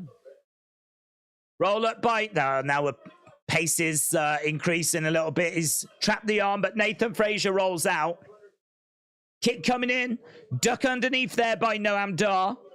Clothesline. Springboard. Love that. Springboard moonsault by Nathan Frazer. Doesn't know where Noam Dar's gone. Noam Dar just slaps him in the face. That's coming in. We got 8 seconds left to go. He's desperately trying to get the pin here, Nathan Frazer. He knows that time's running out. He knows that he's got the advantage. And that's end of the round. I would like it if Elias changed his name back to Elias Sampson, said Fallen Fighter. Big Time said, if there is a response for WWE, what do you do? Do they go into panic mode and break the brand split rules or get bloodline? Things could get ugly. I don't think it's that dramatic, to be honest. I think you just put on like some really interesting matches and try and promote them in advance. And I mean, you'll know from the data like as to what's doing well. We've been down to these types of levels before. I think the lowest we've been is like 1.4. So it would definitely show that, like, coming out of SummerSlam, it would definitely show that any kind of honeymoon period is like clearly over from SummerSlam. Anyone that came in to watch SummerSlam seemingly is not sticking around any longer.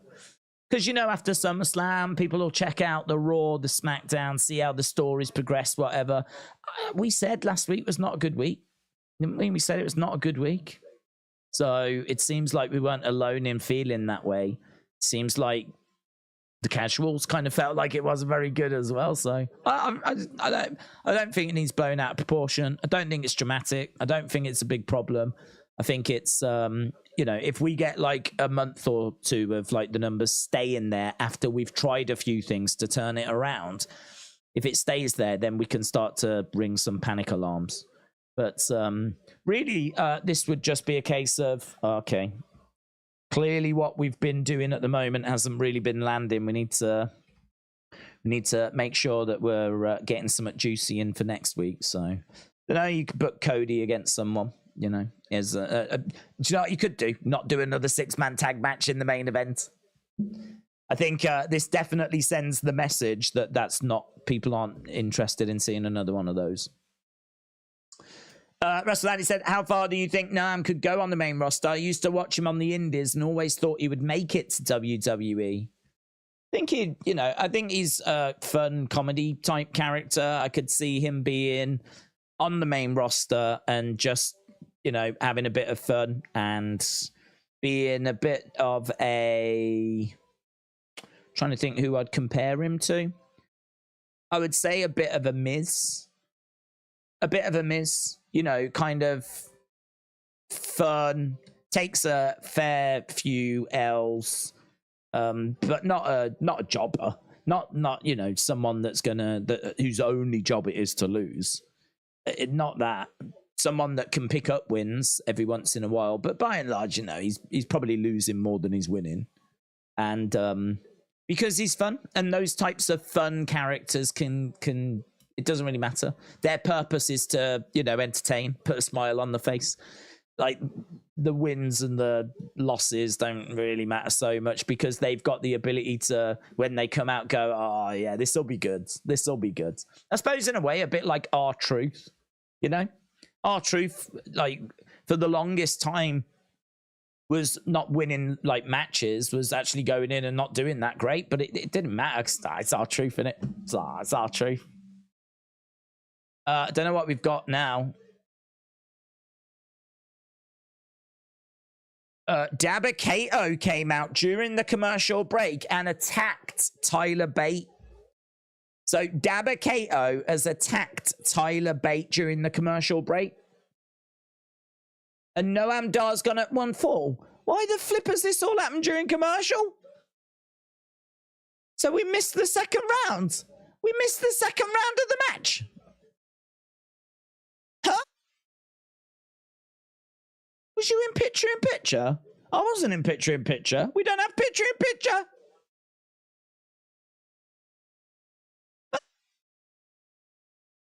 What the flip?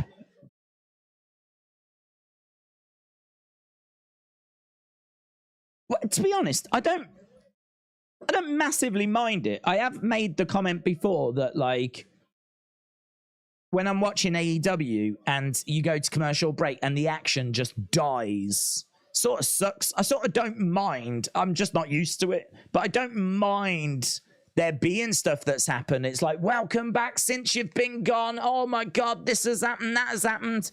Like, all right, I feel a little bit like I've missed out, but equally it feels like I'm rejoining something that's also quite exciting. Like, oh my God, Dabba Kato has attacked Tyler Bate, and Noam Dar's already gone a fall up.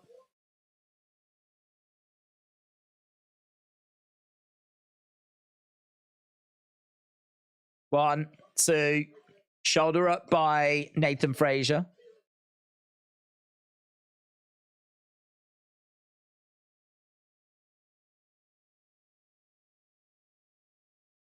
Hit coming in there by Noam.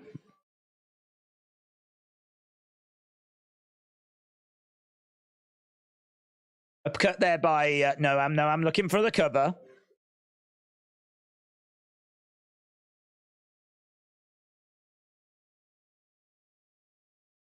Noam in control.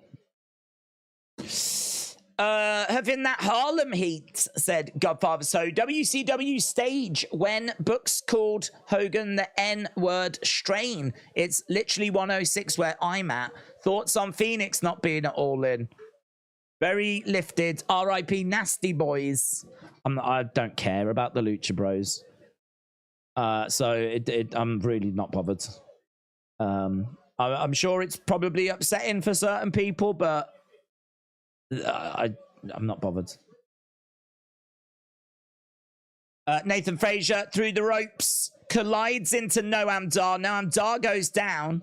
I mean, I suppose in a way, I'm disappointed for anyone that wanted to go to Wembley and see him. You know, it's one less person that, you know, some people might get to see. But for me personally, you know, I've said I just don't like the Lucha Bros style of just constantly doing a million moves and not selling anything and just now we'll do this, now we'll do that, now we'll do this, now we'll do that. Cheap shot by Noam. It was the end of the round and he's just nailed Nathan Frazer.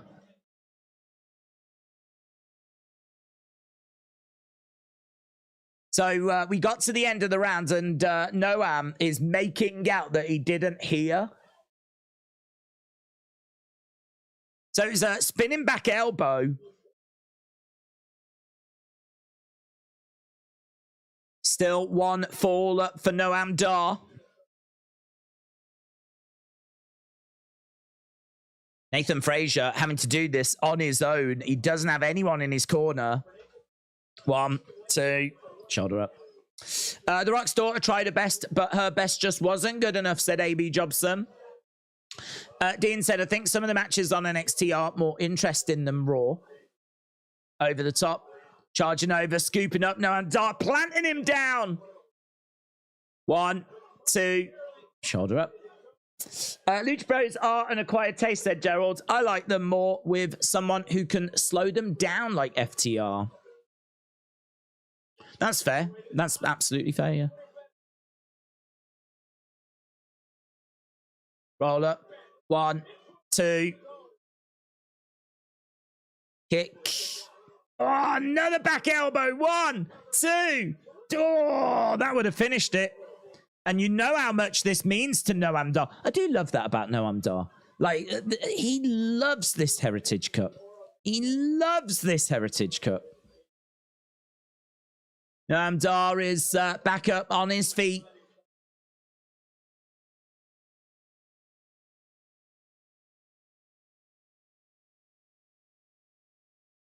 Noam climbing up top. Shot coming in there by Nathan Frazer. Frazer charging over, looking for a superplex. Gets it. Oof. And he's got it. So 1 fall each. 1 fall each. Don't miss a second of the action. Round 5 coming up live. Oh, yeah, just like round 2. Do you remember round 2? Remember round 2 that none of us saw? I think Raw is Triple H's revenge against Vince, said Mr. Quake. Noam is a very good character worker, said Gerald. Mark said they could end in a draw, but they cut the match short because the last round or 2, so bit of a joke for that reason. Aubrey said, honestly, Lucha Bros could take a month off, come back with new names and outfits, and I would believe it was a new team. Do people remember when The Fiend no-sold 17 curb stomps? Yes. Steven said, what's with all the hate for Ava? It was only her second televised match. She did okay. I thought she did okay. I didn't have any hate towards her. I think, I don't know if people maybe had higher expectations because, you know, that is going to be a problem in her career, isn't it? She's The Rock's daughter. So that is going to be the problem in her career. But I was looking at her more as a girl that was having her first singles match, which is all right. It's fine. Jason said, what does Dom need in your opinion, says Jason. Jason, shout out to you. What does Dom need? I think what Dom needs is he just needs to keep developing and just keep playing the card that you dealt, basically. I mean, Dom is getting massive negative reactions. And so I think that that obviously comes from the fact that he was disrespecting his dad, and his dad's a legend, Rey Mysterio. People love Rey. But I think, you know, any disrespect to a father is, you know, frowned upon, obviously. But when that turns out to be Rey Mysterio, I mean, you're going to get crazy heat. And he got that crazy heat. And I thought they did a fantastic job of not just being disrespectful on TV, but I think that him going round the family home at Christmas, interrupting the Valentine's Day, Thanksgiving, you know, they did a few of those. I mean, don't forget, probably one of the biggest things that happened to him was him being arrested so that he could then brag about what it was like in prison, even though he was there for an hour or whatever. And that came out of those little short videos, those little extra things, you know? So I think those little extra things were a big thing, a big factor as well, helped a lot. So I think what he needs is to just keep doing what he's doing, because I would say everything's been working up until this point. Where we are now, though, is he could probably do with something new to get a bit more heat. I don't feel like he really does really a great, other than, you know, the odd little bit of cheating in a match or whatever. There probably hasn't been anything for a while to like really get him some crazy heat. I love the idea of him. Imagine LA Knight was about to win, like, you know, a championship, being in a title match or whatever, and everyone's really excited and it's super close, and then Dominik Mysterio costs LA Knight a mid-card title. I mean, again, you know, nuclear heat, because LA Knight is really over and people are really enjoying him. So if they said don't miss a second of the action, and there's only 20 seconds left of round 5 here. So yeah, I think like you probably need another way of just getting a bit more or new heats. But I don't think he needs to do anything revolutionary. I don't think it's like, right, he needs to leave Judgment Day or needs to break away from Rhea because that's got stale, or I don't think it needs to be anything like that. I just think, you know, keep going along, chugging along, doing what you're doing, because every show that goes by, every different promo he cuts, every match he has, it's making him a better wrestler. He's just learning and developing, and I mean, he's had to learn the hard way. He didn't go through NXT. He's had to do all his learning straight on the main roster, straight in front of the bright lights on the big stages, you know. The titles he's been winning, like the tag belts and everything, they're the tag belt. They are the major titles. So yeah, hard, man. It's not been easy for him. I know a lot of people say it's all been handed to him and everything. That's a whole different conversation. The other thing you can say is that he's not took the easy route. You know, it'd be much better to, like, you know, go through the indies, learn your craft, get into NXT, improve through NXT, go to the main roster when you're ready. Just being dropped straight into NXT when you're, gotta be honest, not really ready. There's plenty of times where we were like, oh, he needs to be in NXT. He's not ready for the main roster. We've said that so many times. I think he's at the point now where he is, though. I think he's at the point where, you know, he can have a singles match. He doesn't really look out of place. It's not the most exciting thing in the world. It's fine, it's solid, but I think he's at the point now where he doesn't look out of place on the main roster. So I don't know, just keep learning, developing, growing. But I would give him something else to get a bit of heat from him. You know, one example would be to deny LA Knight a title, because that would get crazy. I saw Logan Paul said he proposed being in a tag team with Dominik, which you could also do that. Do a tag match of Logan Paul and Dominik. We are in round 6 of Nathan Frazer and Noam Dar. And good work here by Noam Dar. He's got the ankle. Is this I don't know if it's a knee bar or a heel hook that he's got at the moment. Not coming in, though, by Nathan Frazer. He's trying to break out of it. We got 1 minute 12. This is the last round. It's one each. One each. One fall each. Nathan Frazer on his feet. Noam Dar down in the middle of the ring. Crowds applauding away as Frazer goes over to the corner. Climbing up top. Noam Dar grabs him. Kick coming in. Looking for... Oh, Noam Dar moves out the way. No one home. Inzaguri. 1, 2, 3. Noam Dar's done it. Noam Dar has done it. Yes. I mean, Oro Mensah getting involved, causing a momentary distraction. But he's done it. Noam Dar has done it. I'm so pleased for him. This cup means so much to him. Gababso said, I'm still very lifted. Do you own a Lucha Libre mask? If you do, please wear one. R.I.P. Bobby the Brain, best manager of all time. I do have one, but I actually don't know where it is. First ever 3-time Heritage Cup winner. Caviar dreams, said Booker T. Oh, here's Ava.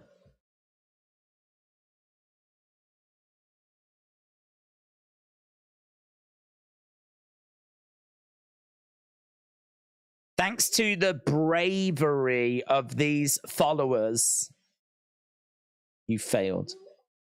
You're a failure.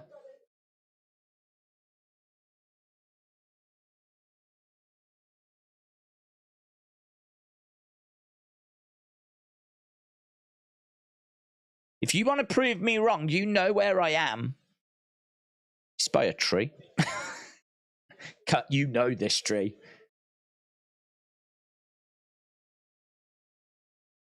Tiffany is next.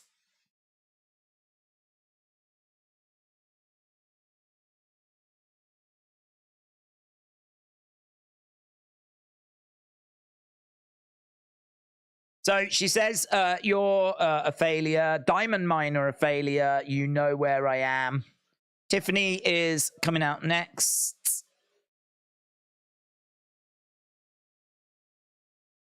Boom. Yeah, I did have a lucha mask. I went to Mexico only for like a holiday. It wasn't to go and see any wrestling or anything.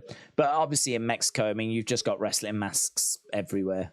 Rey Mysterio, knockoff fake Rey masks and different masks. To be honest, I didn't really go looking. I didn't go like really to the shops that often or really do anything. It was just like one of those holidays where you literally just lie in the sun and that's it. But we did pop out and we did go to the local town one evening and I saw all these like just masks. And it was like, oh man, getting a wrestling mask from Mexico, even if it is just fake, like I feel like that's probably something I should do. So I did pick up one, but I haven't seen it in ages. I did wear it in an old video actually. There was a wrestling moves video that I did on the channel years and years and years ago. It's one of the more popular videos on the channel. I did wear it in that. James said, Shin is going to show up and say, I know about how great NXT is. Very good. Mitchell said, Daze, what's your favorite singles wrestler, tag team wrestler, favorite match stipulation that isn't a normal match? Jeez, Mitchell. Favorite singles wrestler, either Shawn or Undertaker. I mean, there are I would say there's not really any periods of Shawn's career I don't like. I think I like all of them. I liked him when he was in the Rockers. I liked him when he was like Intercontinental champ. I liked him when he was going for the main title. Obviously, he got injured, and then when he came back. But honestly, when he came back, that was my favorite run. When he comes back in 2002, and then obviously, you know, calls it a day at WrestleMania 26. I love that. I love that run. So I probably Shawn or Undertaker, but it might be Shawn. It might, I don't know. It's close. It's really close. Favorite tag team wrestler? That's a tricky one, isn't it? Someone that's just in a tag team. I don't know, because you got lots of people that were like Shawn, like British Bulldog. You know, they were in tag teams. But then they went and had singles rest. They were singles guys, weren't they, as well? So, I don't know. I think that's a trickier one because, like, is it just people that were only in tag teams? Or is it, like, people that were in tag teams because both Undertaker and Shawn were in tag teams? And they're my two favorite wrestlers. So, I mean, it would probably be one of them if it were going to go down that road. Favorite match stipulation that's not a normal match?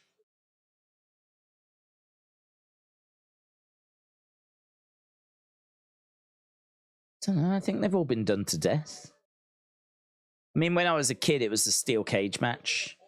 I used to love the steel cage match. If there was ever a steel cage match, I was so excited. But I feel like now you've got a steel cage match, you've got Hell in a Cell, you've got Elimination Chamber, you got Blood and Guts, War Games. Like, do you know what I mean? Like, even the humble steel cage match is now, you know, exploded into so many different things. When there's a steel cage match now, I suppose there's still like, oh, okay, steel cage match. You know, it's still quite intriguing, but it's not quite the same as when I was a kid. I think everything's just been so overdone. Not really into triple threats, fatal four ways. Not really bothered by that. Not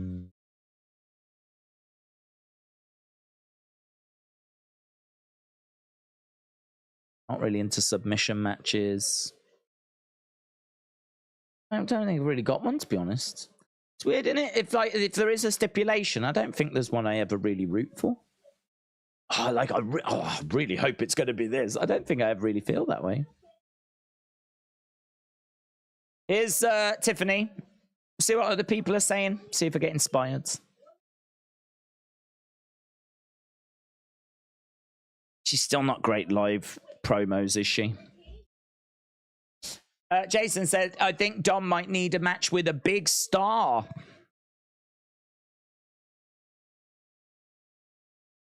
#1 trend, NXT Heatwave.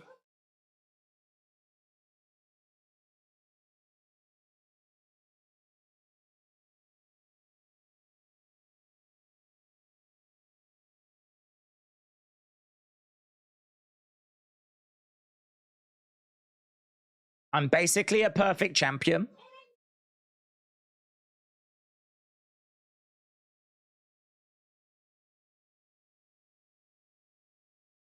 Perfection comes easy when you're Tiffany Stratton.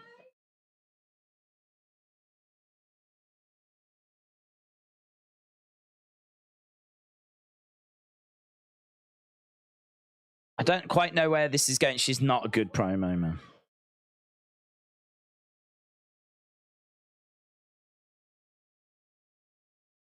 I'm going to be a better champion than Bailey, says Tiffany. I'll be a better champion than Becky. Becky was never NXT champ.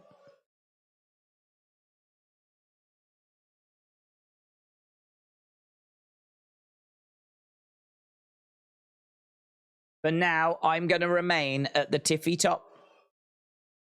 Someone's coming out. GG. GG Doolin.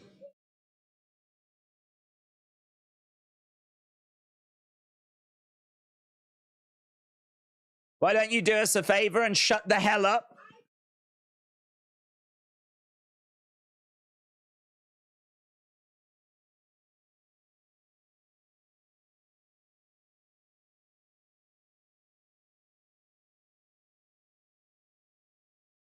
Oh, she's killing her on the mic, isn't she? Gigi's come out and she's got such good presence and delivery, showing off a good bit of personality compared to Tiffany, who's just really like, no. Her delivery's just not very good.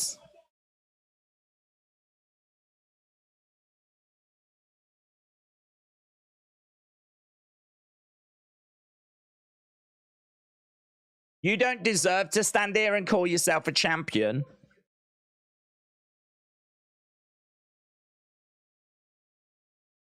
You tapped out, Chance.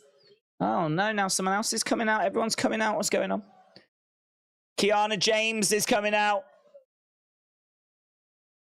It's kind of a fun graphic, isn't it? Had a skyline with a helicopter. I think the,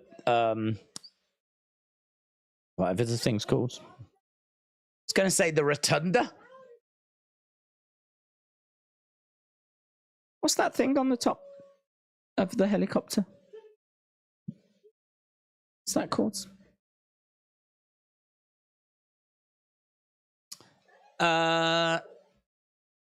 It's Toxic. It's Mandy. Who's coming out now? Blair. Yeah, what's the top bit? What's that thing called? This has killed the crowds. This is a worthless propeller. I don't think that's what I was thinking.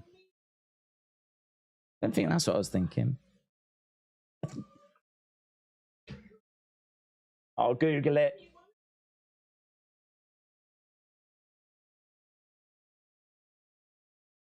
Rotor, that's it.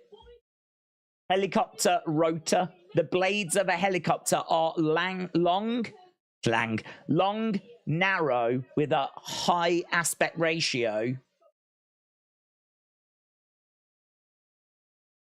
They're called, it's a rotor.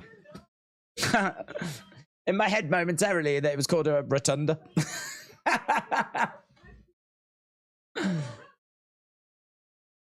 Yeah, this is trash. This is painfully bad. No one cares.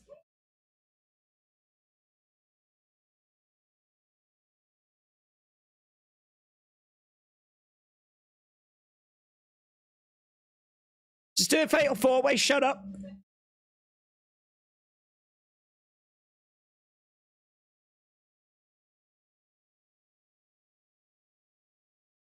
I'm gonna pound you so bad your brother won't recognize you anymore. Tiffany's gonna leave now.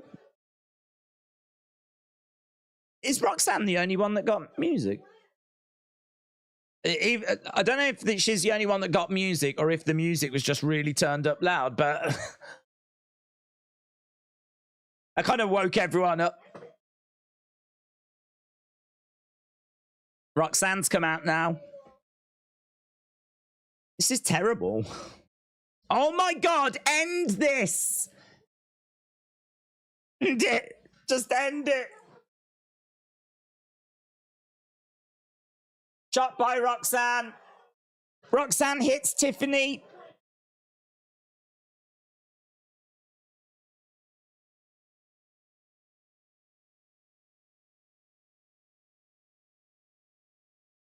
Oh God, that was not good.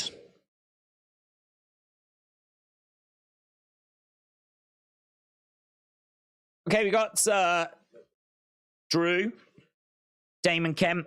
Oh, Dempsey attacking Miles Bourne.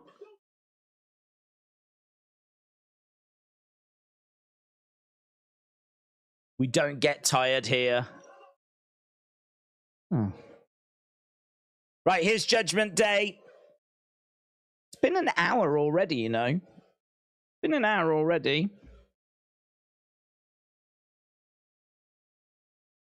Okay, so here's Dominik and Rhea. I always enjoy 2 out of 3 falls matches, said Mitchell, or anything that's got to do with a clock. There's just a lot that can be done with it storyline-wise. Dean said we should have a mud wrestling match. It's over. Yay! There's better cat fights in Soraya is, says A.B. Jobson.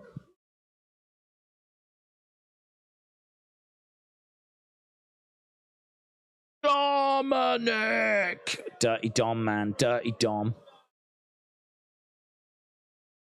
Rox was definitely the most over, said Gerald's. Rob said, just quote tweeted you a 12-second video of Vince Sr. being interviewed. Do you remember you asked about footage of him?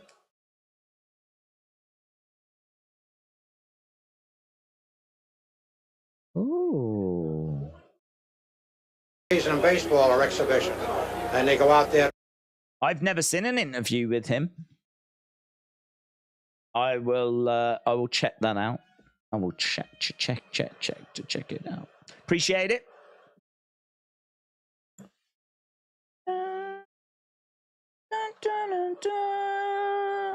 John Cena sucks.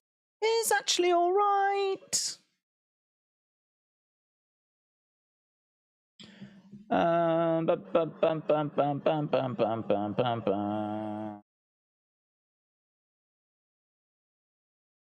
was just looking to see what people on Twitter were saying about that last segment. People aren't, they're not loving it, but I ain't seeing people really be that down on that segment.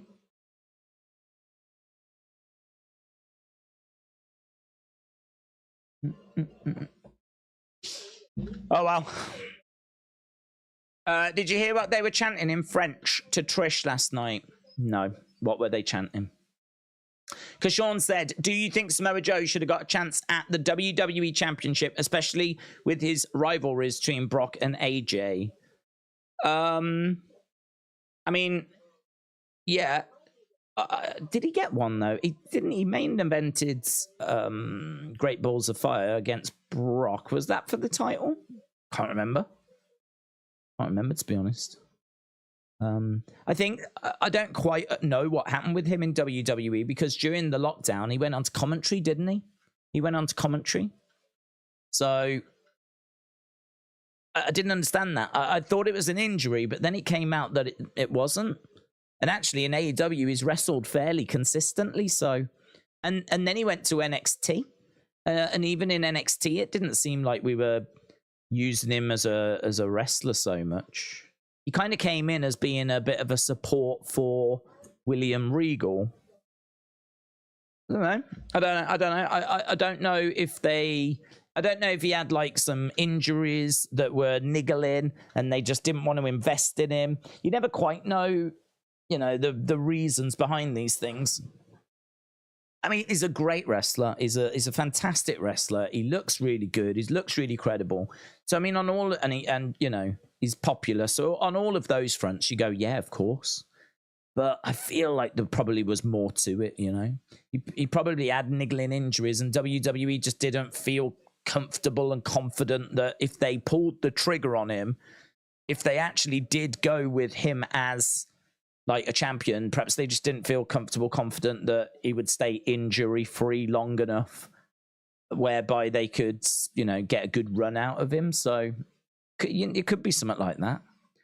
I would have liked for him to have got more around the title, been more of a contender.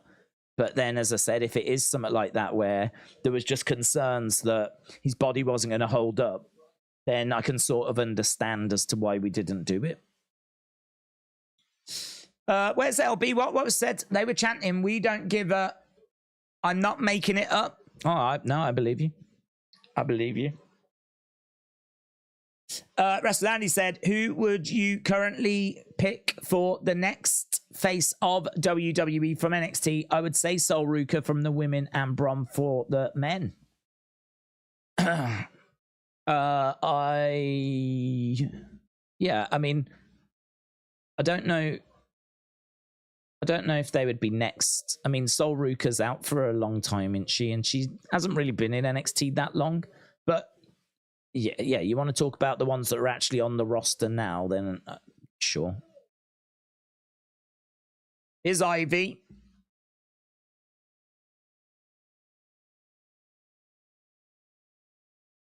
There's the Creeds.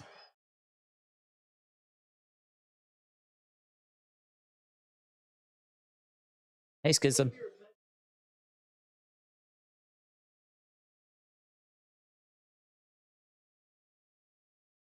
So we get a match against the Dyad, and if we win, we get reinstated. If you want to see Ava again, do you know what? In all fairness, Schism should be like, no, not bothered. Schism should not really be too fussed about getting Ava back, I don't think.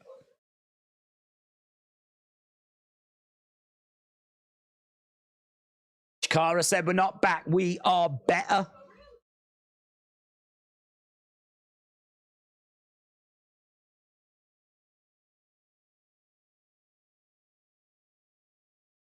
Okay, there's so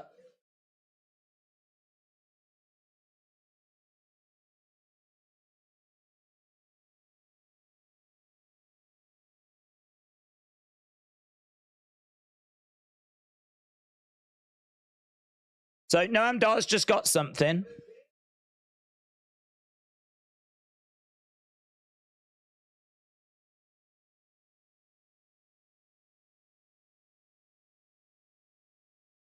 Eight-man tournament starting next week. Winner will face Noam Dar.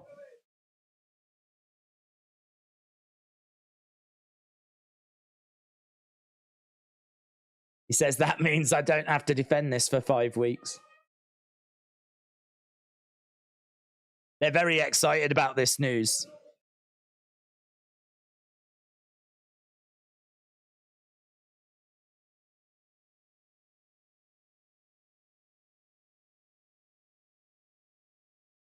So Noam celebrate him.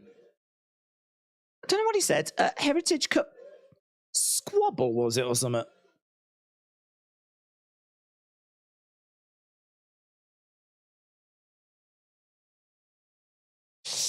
So tournament is going to start to find his future opponent for him. We got Lyra and Dragon Lee coming out to face. Lyra, Dragon Lee coming out to face Rhea and Dominik. Metaphor is growing on me, said Gerald. I like them, yeah, I like them. I like that kind of comedy group, though, to be honest. Oh, she's wearing the ring gear I like. She's wearing the ring gear. I love her in the black trunks and the red boots. I just think it looks really classy, really good, really pops. She's definitely one for the future as well, Lyra.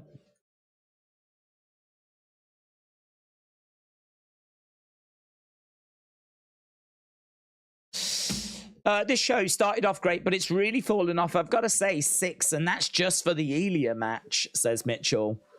James said they should take Oro Mensah and bring back Shah Samuels. Oh, I missed that guy as well. Oh, I loved him with Noam Dar in NXT UK. I agree. Sonny, hello. Shout out to you. Creed Schism next week. Steel cage match. Creed brothers, if they win, they are reinstated. Yeah, so it doesn't look like they're going to the main roster as we thought.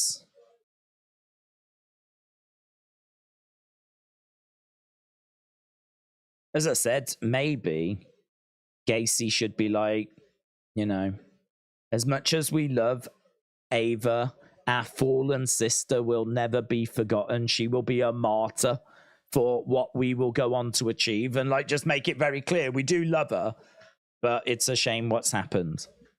And just leave her. I think that would be quite a schism thing to do.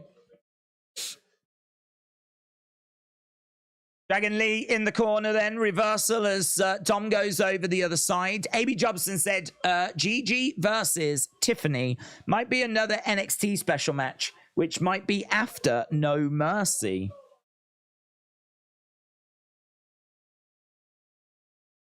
Dirty Dom. Shot coming in there by Dirty Dom. Goes against the ropes. Dragon Lee is selling a little bit here as Dominik is looking to make the tag. Goes over to the corner. Oh, he's having a word here with... There we go. Tags out, tags in Rhea. In comes Lyra.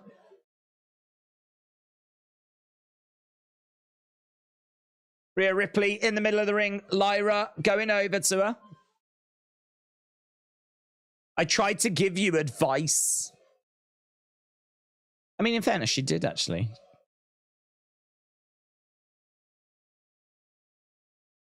Rhea throwing Lyra. Lyra working on the arm. Again, pulling down on the arm. Rhea standing her ground. Lyra going over to the corner. She goes up over the top. Hip toss there by Lyra. Lyra again gets caught. Shot to the midsection. Rhea with Lyra.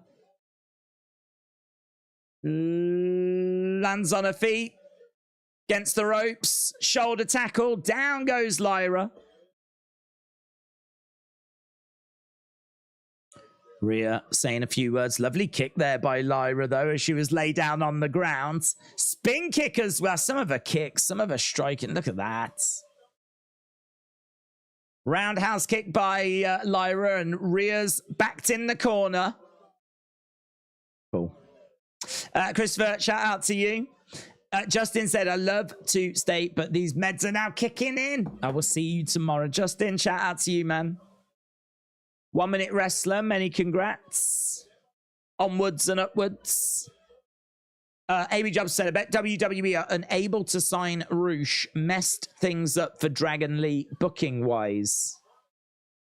Up. Got Lyra. Thought she was going for like a suplex there. Rhea. Slap coming in by Lyra.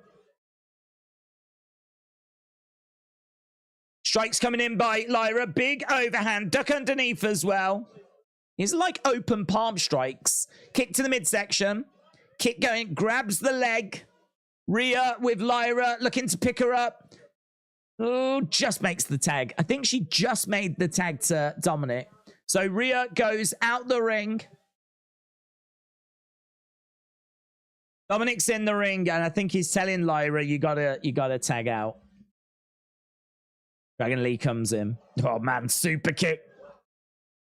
She ain't got out the ring. She's just stayed in there, Lyra. Lyra on the ropes. Oh, crossbody to Dominik. Lyra crossbodies Dominik. So Dominik and Rhea to the outsides. Tell you what, Lyra's putting in the work here.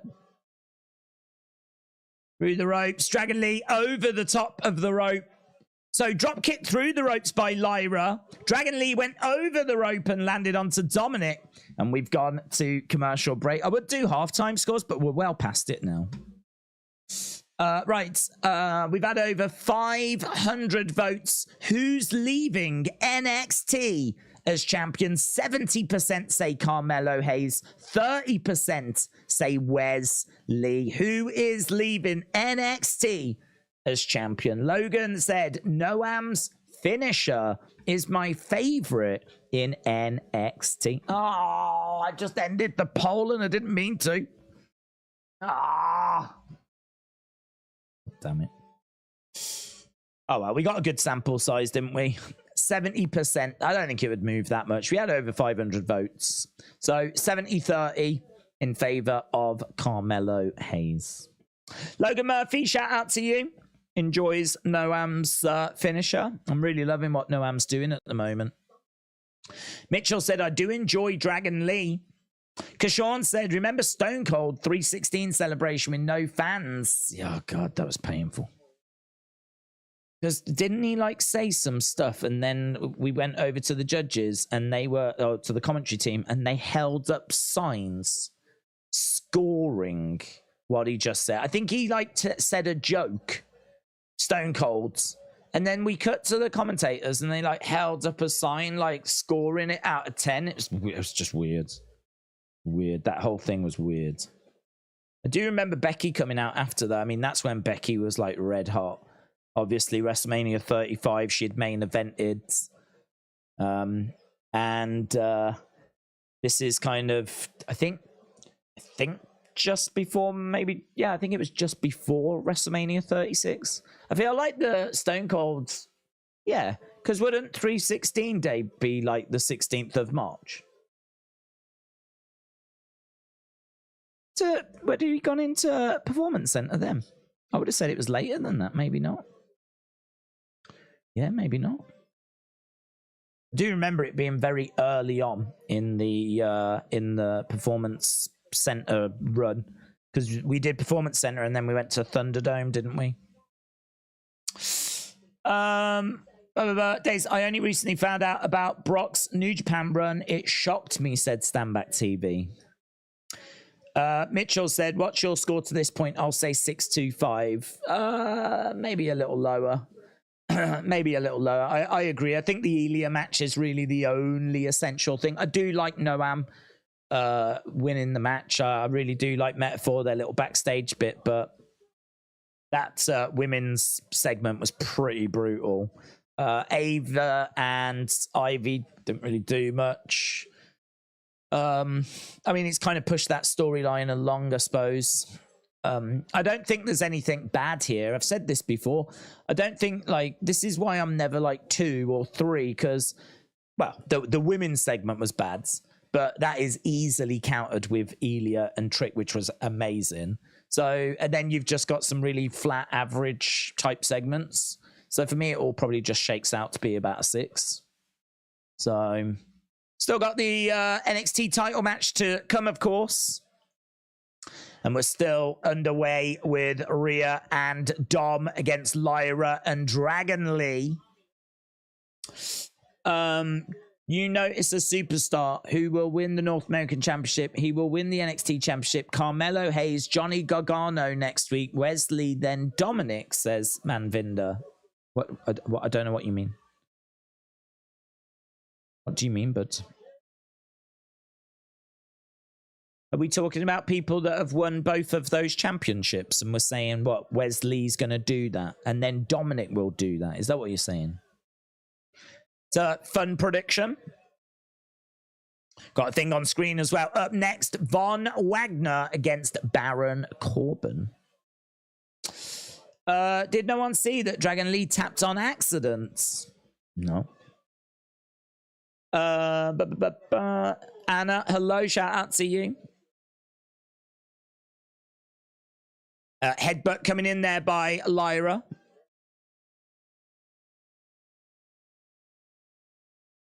Back elbow.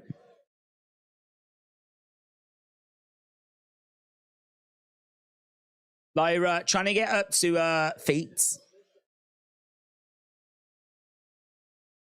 Shot coming in there by Lyra. She's being kept grounded at the moment by Rhea, who's using her legs, wrapping her legs around Lyra. Lyra getting back up. Kick coming in there by Rhea. Stomp coming in by Rhea as well. Ah, Lyra going face first. Oh, wow. What's that? What's that? It's very innovative. So she got Lyra in between the legs. She then got her hands, a bit like a pump handle, but she did not just the one hand. She had both hands. Used that to then pick up Lyra. Feels like a bit more of a complicated way to get to it, if I'm being honest. But it's very innovative. And you need some serious strength to be able to do it as well. Because when you actually grab their hands, what you do is you're flipping them over so they're here, but you've got to carry that weight. You've got to carry that weight, which she then reversed or like got into like a suplex. I don't think I've ever seen her get into that move that way before. Don't think I've ever seen her do that. Very innovative from Rhea, and if that is something that she's been working on, you've got to applaud. Yeah, she's going again. Look, this, and again, it's really hard, isn't it? It's really hard. Trying to do it again, but reversed this time by Lyra. She actually struggles, Rhea, when she gets their hands and flips them over, and they're kind of here. She really like struggles because they're just in a bit of an awkward position. Look at that. Oh, actually, it's her knees that catch them. When she flips them over, her knees are slightly crouched, so they end up going onto her knees. If she didn't crouch, Lyra would have fell to the floor then. So the first one went okay. You could still see it was a struggle. The second one was even more of a struggle. I respect it, though. I respect the innovation.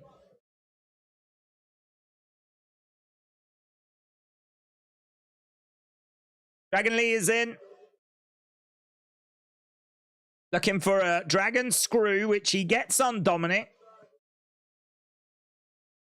Dragon Lee draping Dominik over that top rope. Clubbing blow to the back as Dragon Lee climbs up.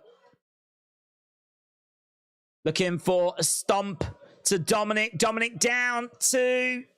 who would you say has got a bigger impact future? Roxanne, Cora, Nikita, or Sol Ruka? I think it's tricky. I'll tell you why it's tricky, because like Nikita, I don't rate. I think that she's got some good kicks, but I think that the hype around her, certainly at the start, was because of her looks. And we can't ignore that, you know? So as much as, like, for me, Sol Ruka is a lot more impressive, one of the most innovative talents. She's constantly trying to do new things, constantly working on, like, making her moveset better. That kind of thing we just saw from, like, Rhea. That's the kind of thing that Sol Ruka would, you know, go away and work on. I think she's got a bright future. She's potentially like that next Charlotte. But I couldn't say that she's going to be bigger than Nikita Lyons, because Nikita Lyons has got the look which grabs attention, you know? So even though she's not as innovative, and I don't think she's anywhere near as good. Here's Raquel. Raquel Rodriguez has come down. Raquel and Rhea are brawling.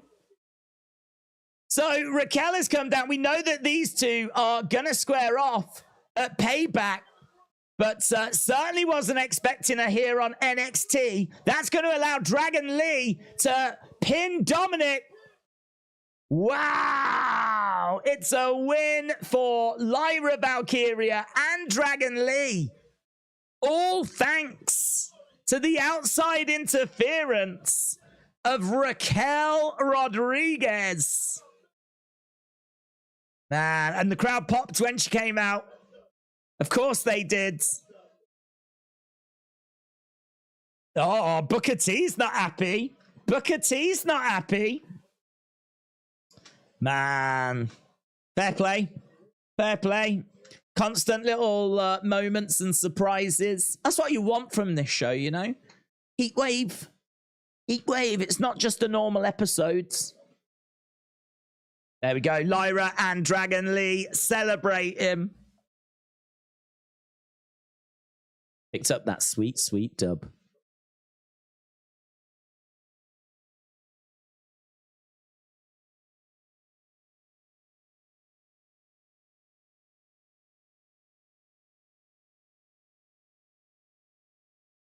Trick.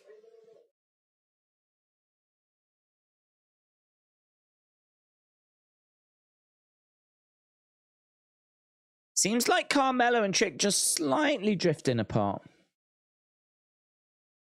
Do you think?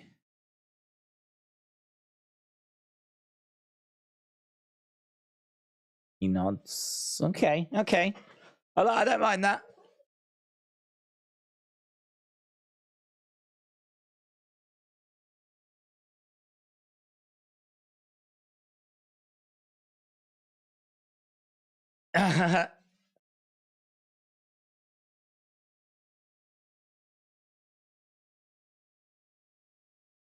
I like that. Tiffany said, my mention's going crazy right now. Everyone's saying that Becky was never NXT champion. She's like, to me, big time Bex is irrelevant. I don't care. I like that. I like the fact she said something and we went, well, and they've actually addressed it on the same show.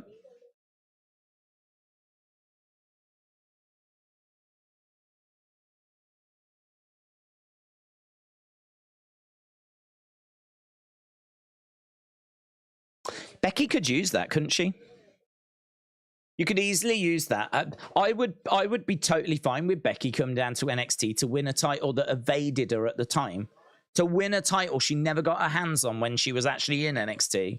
I could understand Becky being like, do you know what? Before I end my career, I want to right that wrong.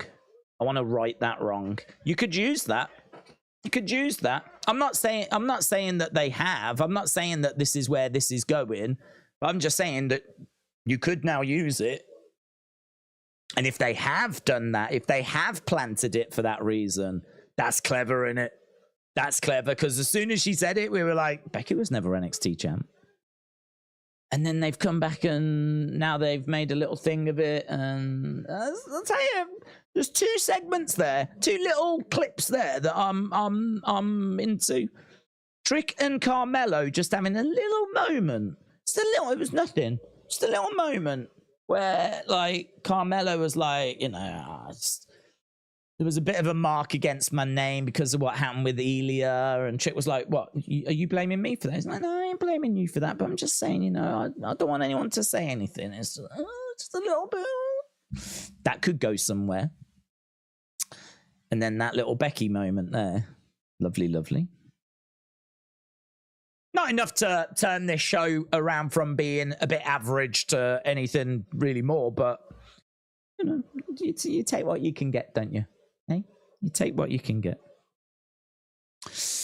It could go that way, said James. I would like to see Red Velvet pop up in NXT, says AB Jobson. Just think, when them screenshots are in the WWE Book of Fame, gotta be worth something. Because Sean said, remember the Ambrose Asylum match? Ambrose, Jericho, Extreme Rules. It was a terrible match. They made a ring of that, you know, a Mattel ring. You could get the Ambrose Asylum as a play set. I think I saw it. I can't remember. Can't remember if I ever found it in the shops. I think I did. It was one that was quite intriguing because, like, it's pretty fun. You had the ring, had a cage around it, and then at the top of the cage, you had these weapons dangling off, like, the top part of the cage. So it was a cage match. It was a weaponized cage match where you could climb the thing to grab the weapon. I mean, what I will say is, you know, as Jim Cornette sometimes says, you know, you're putting a hat on a hat. So it's like you've got a cage match. You don't need anything else. Like, you don't need to put weapons at the top of the cage because you've already got a cage match. That should be brutal enough. Like, using the metal structure itself should be brutal enough. You don't need to go up and get a kendo stick as well. I totally do get that. Totally get that. But I do also think there's a place for just presenting a few interesting different things, you know? There is definitely a place for innovating and trying to push things forwards. So yeah, that one is an example maybe of something that didn't work, but I must admit I do appreciate and respect them giving it a go. Fair play to them. Sean Ross Sapp mentioned there are plans for Bray to return next month. Where does he fit? How would you book him? Yeah, I'd bring him back at Payback and probably put him in a feud with Roman. Reason why I say that is because I think Bray, as I said, could take a loss to Roman. I think losing to Roman, it's not a problem. Lots of people have lost to Roman, like, it's just what you do. But I think as well, it can be done in a way where, I don't know, maybe Bray even wins. He wins, but he wins by count out, you know? Or he wins and it's DQ. Or something along those lines. So maybe he doesn't even need to lose, but just he does not get the belt. He won't get the belt. But the reason why I would look to do that match is because I think next year is going to be Roman and Cody at WrestleMania. So I've got to think that early next year is probably going to be taken up with that feuds. You could maybe do Roman Bray at Royal Rumble, in all fairness. You could probably do that match there and then build the Cody thing after. But yeah, well, there's not loads of time to, like, start a feud and start a program. Because even if Bray comes back at Payback, you know, you're not gonna blow it off till October time. So we ain't drowning in loads of time, are we? And I do think that Bray should be an opponent of Roman's before Roman's reign comes to an end. I do think that Bray should have that one-on-one match. I think there was probably a plan to do it as well. But obviously, Bray's injury has kind of ruled that out, so... Or it could be Bray Roman, someone gets involved, and then that leads Bray to his next feuds, you know? Here's Thea. She's blaming Mr. Chase. JC.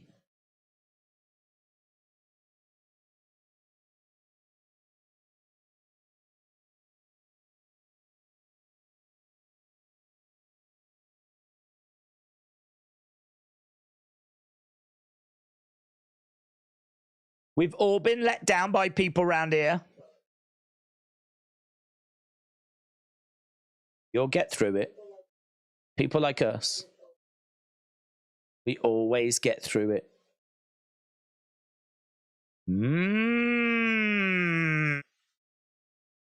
Thea Hale and JC Jane.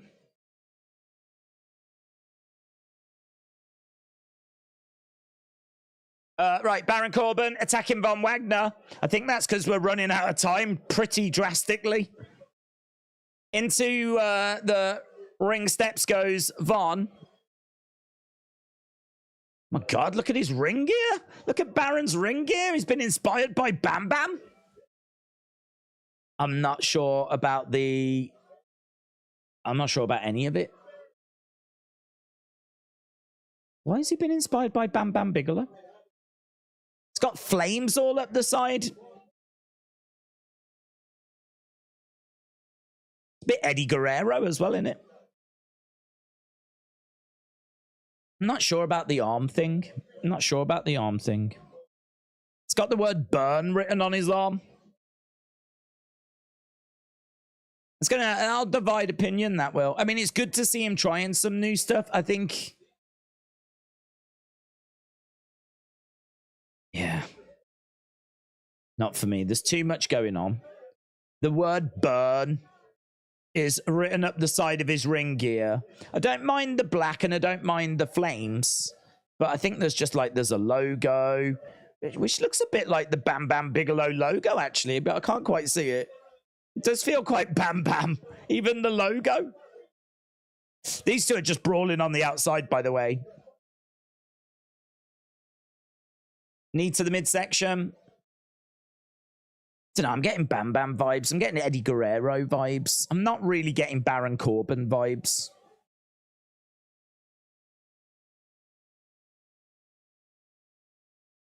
We've got the commentary table being stripped.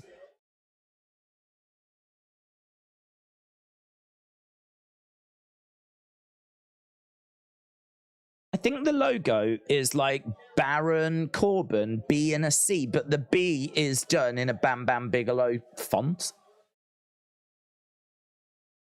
Forearm strike there by Von. Corbin had Mr. Stone on his shoulders.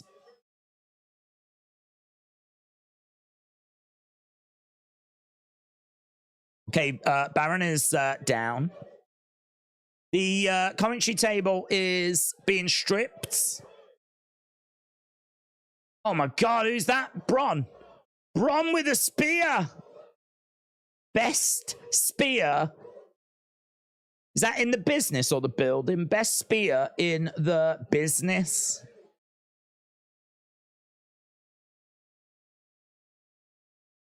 You don't fear me? Well, you should. So I don't think this match is actually happening here. Okay, we got Joe Gacy. Here's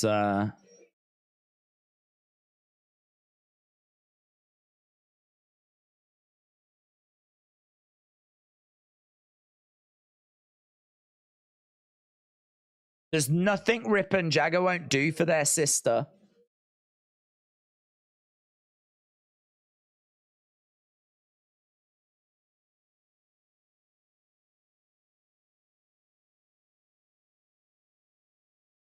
So the Dyad say, I know you think this cage is going to keep the other members of the schism locked out, but you need to think about who you're being locked in with.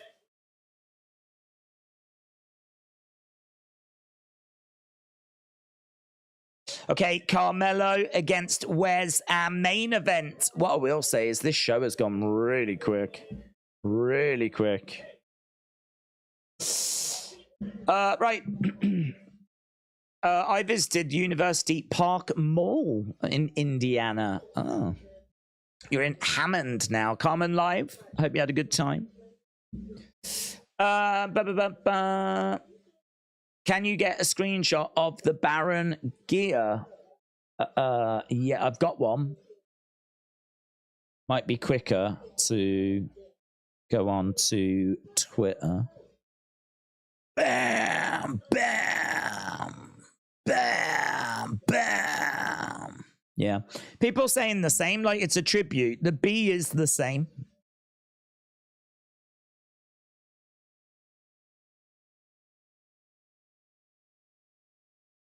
I don't really understand why he's paying tribute to Bam Bam Bigelow.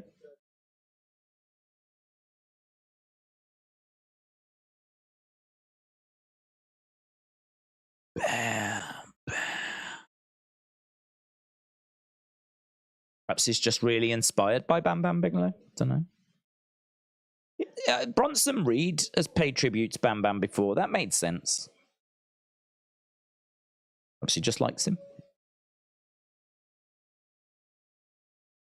Perhaps it's just one of his favorites. Dun, dun, dun, dun, dun, dun, dun. I'm trying to find a good picture. Dun, dun, dun, dun, dun, dun, dun, dun, dun, dun, dun.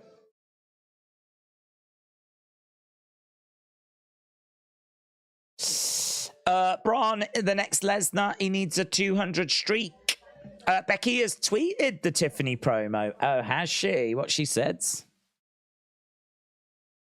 She said, like, she teased about going to NXT. It'd be good. It'd be really good if she did. I haven't been NXT Women's Champion yet. Nice. Let's go. I'm here for that story. I'm here for that story. Bam! Bam! Lol. Guys, this is what Wrestle with Andy demanded that I look at yesterday. I didn't want to do it. Not my thing. There you go. So it's black, and then it's got like the flames down the side, and it says burn. And then you've got the arm thing as well that says burn. Must admit, it doesn't look as bad here, but I don't know. It doesn't really feel Baron Corbin-esque to me.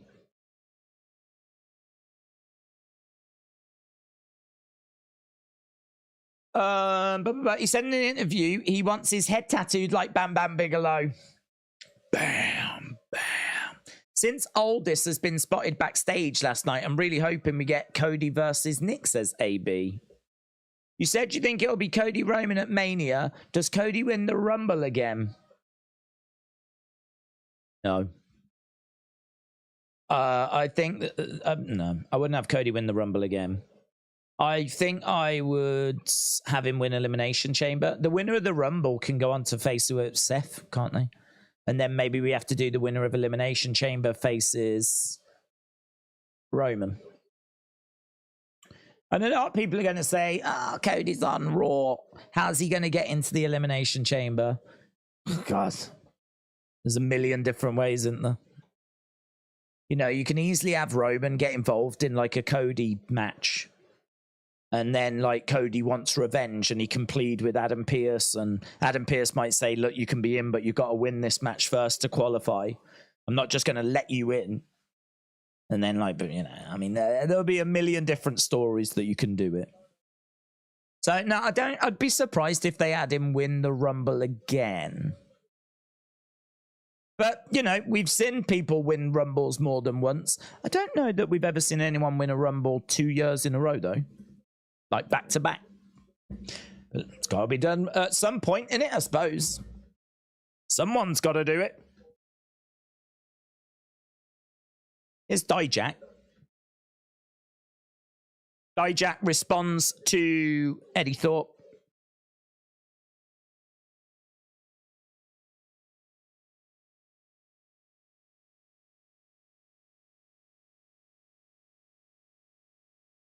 So next week, he said you got 7 days to be one with the spirits. Oh, look, they've put up as well that... Is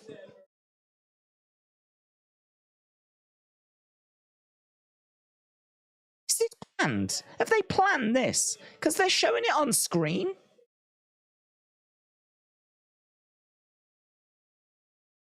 If they've planned it, it's brilliant. It's brilliant. It's a great way to use. It feels really natural. Like she said so much. We thought she'd made a bit of a mistake. If it turns out that it's all part of the build for bringing Becky in, it's so clever. So clever. Okay, so we've got a women's championship #1 contender, fatal 4-way. Roxanne, Kiana Blair, and Gigi. Global Heritage Invitational tournament starts next week. Creed Brothers against the Dyad in a steel cage match. That's next week as well. Here's Wesley. Mitchell said, didn't Stone Cold win it 2 years in a row? I don't remember it being 2 years in a row. Have a look.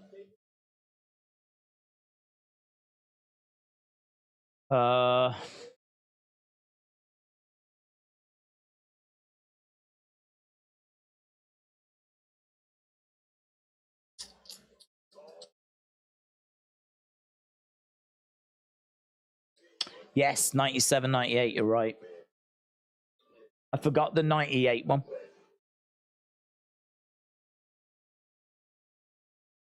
Yeah, 97, 98. Well, it's been done then, so Cody could do it. But I haven't really... I don't think we would go back to back. I think there's so many people that need...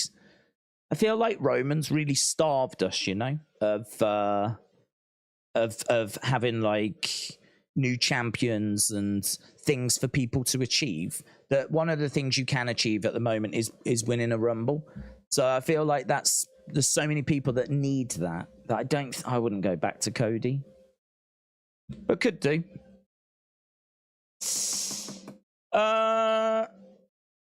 What do you think of Melo retaining and Trick turning on him tonight?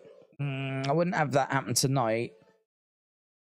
I think they've been such good friends that for him to just turn on him seemingly out of the blue, I'd like at least a little bit more foundation work done. So, yeah, I don't think I'd do it tonight.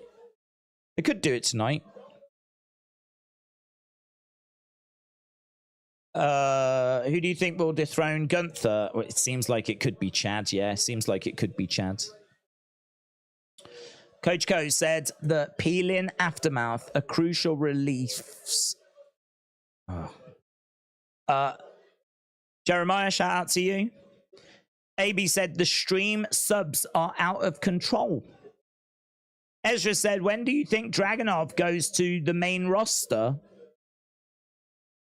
I don't think it's too far away. I don't like the idea of him being with Imperium. I don't like that. But that's been floated apparently, so it really doesn't feel like it's that far away.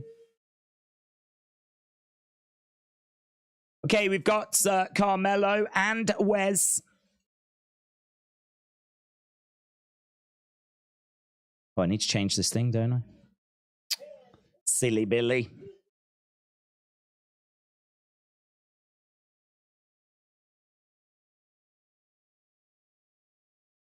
Right, we had 500 people vote, and we was 70-30 in favor of Carmelo retaining.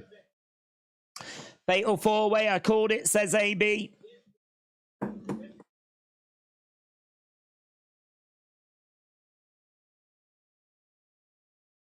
Okay, here we go. We've got Carmelo linking up. Against the ropes goes Wes. How long have we got? We've got about... There'll be an overrun, won't there? Probably go over about 7-8 minutes. So it'll be about 15 minutes. Do you think that Logan and Tate fight will be good? Will it happen?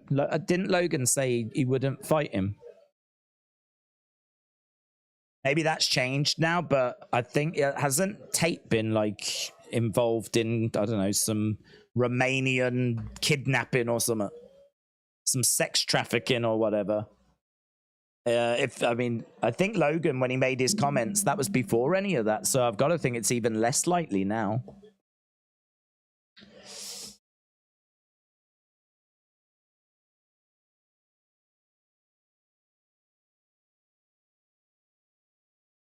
Okay, Carmelo getting back up on his feet. Forearm strike coming in.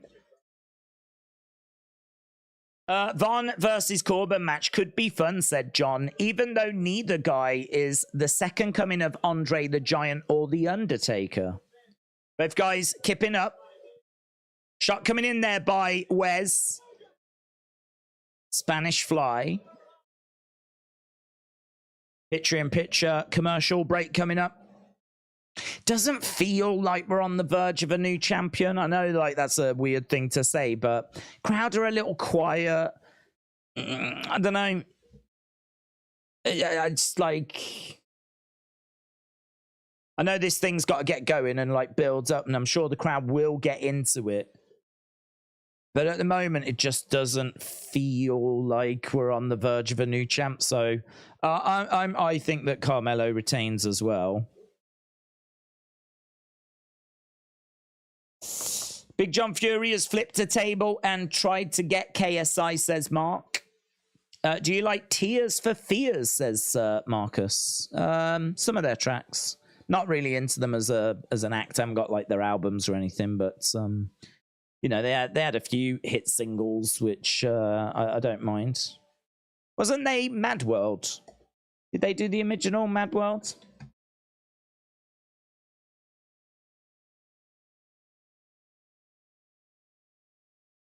Yeah, 1983 Mad Worlds. Everybody wants to shout. Everybody wants to rule the world. Shout. Mad Worlds. Those might be the only ones I know, to be honest.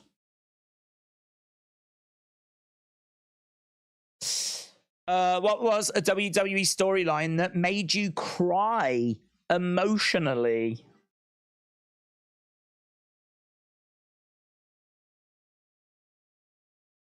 I don't know that any storyline has any storyline made me cry?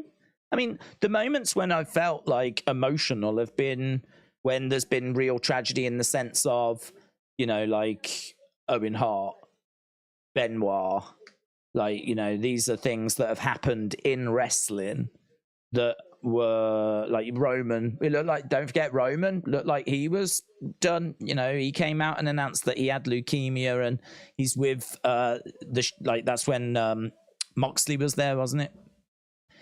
Ambrose and Seth, and they're all embracing in the entranceway, and there's tears in their eyes, and you know, I mean, this is when you're watching something very real. So, like, you know, Daniel Bryan retirement, Paige. I remember like Paige's retirement. I felt so sorry for her. Really sorry for her. Like, so young, and it looked like her career was done. But these aren't storylines, are they? They're not storylines. This is real life. Which, in all fairness, has to be integrated into the story because it's actually happening. But still doesn't really count, does it, I suppose?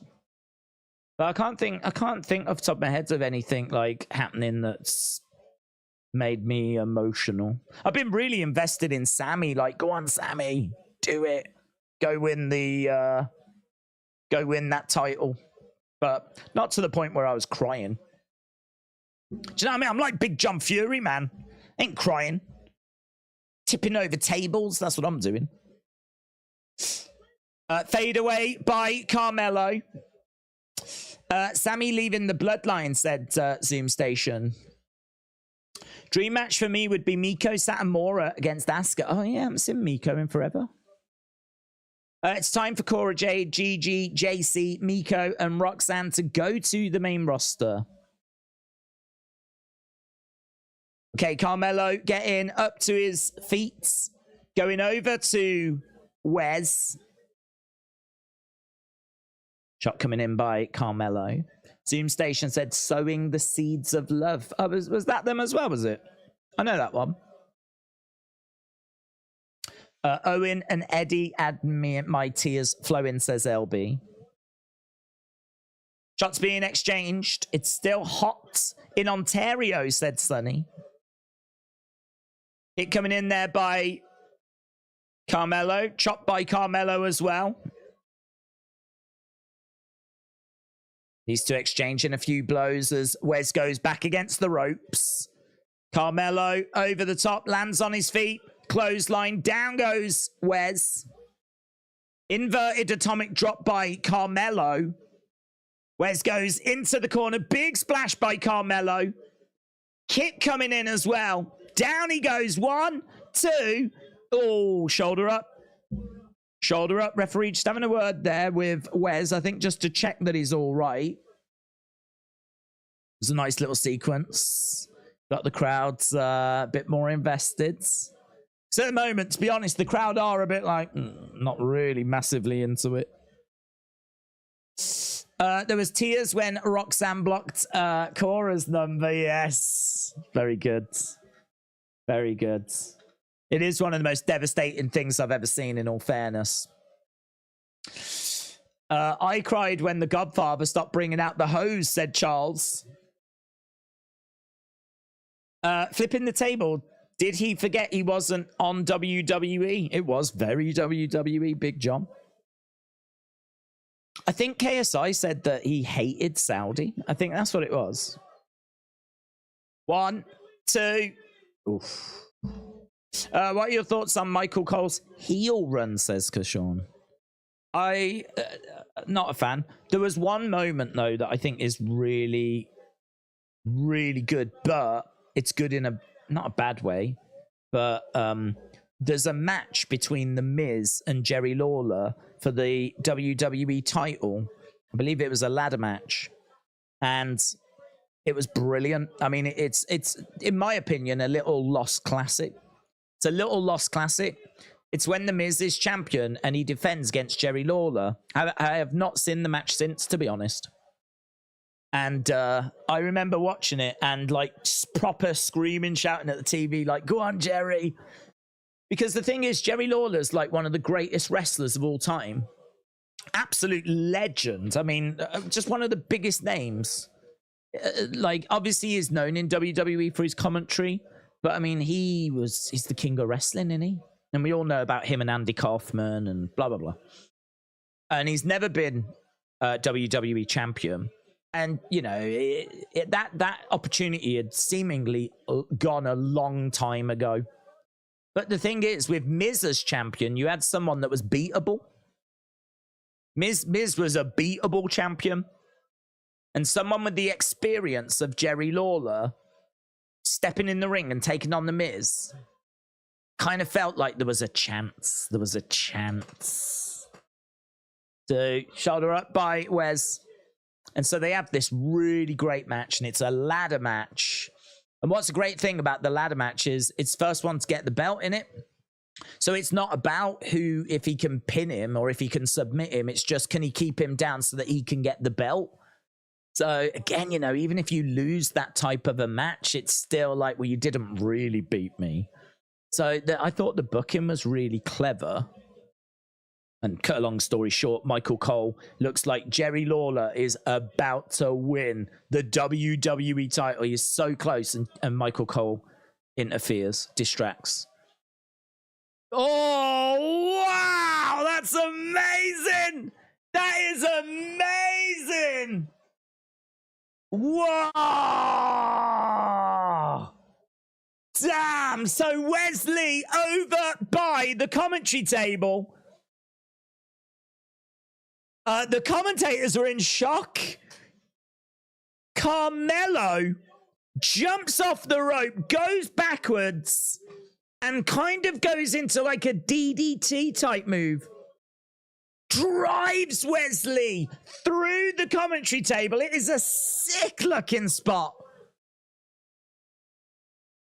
Cardiac kick connects by Wesley. That is a sick spot, man. If that's a move that he's going to bring into his arsenal, that's going to be something he can do and he's going to use on a regular basis. Like, that move looks sick. It looks sick. It looks sick. Big spot, big moment. Cardiac kick, though, by Wesley in the ring. Now we're back out the ring again. So, yeah, all in all, I thought his heel run was... I didn't think it was a disaster by any means. I like the coal mine, where he would, like, separate himself and whatever, and be in his own little space. And as I said, I liked him interfering with that match with Jerry Lawler, but, I mean, the match itself is not good. And I found it frustrating, actually, that he won at WrestleMania. Yeah, again, you know, Jerry Lawler... He should. I mean, he did win the match, but because he didn't release the holds, they reversed the decision, and technically Michael Cole won. Didn't like that. I didn't like that. Where's Carmelo with a 3 leg drop, back of the head, and it's a retention for Carmelo. Carmelo picks up the victory. For me, though, that's that amazing spot on the outside of the ring. That was the highlight. Can't say the crowd were massively into that.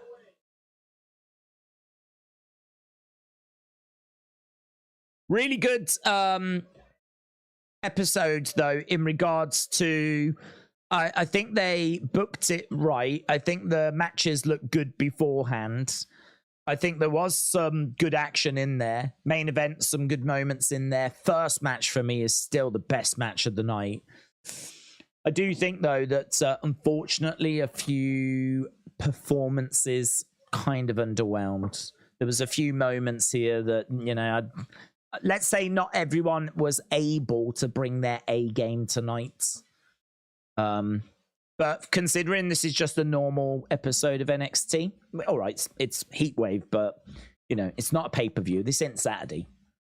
It's just what, you know, we tuned in, usual time, same place on a Tuesday, and I don't think you can have too many complaints with that. Got to see like plenty of title matches. Obviously, the Heritage Cup. Got that match there as well for the NXT Championship. And, yeah, fun little Tuesday night. But this show felt like an NXT. It's not worth a pay-per-view style tagline.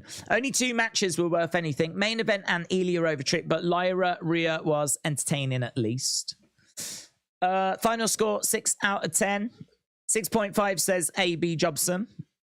Carmen Live, shout out to you. Empire Wrestling said, did you see Santos Escobar turning heel on Ray? Yeah, I think he would be a good opponent. Maybe that would be a passing of the torch type situation.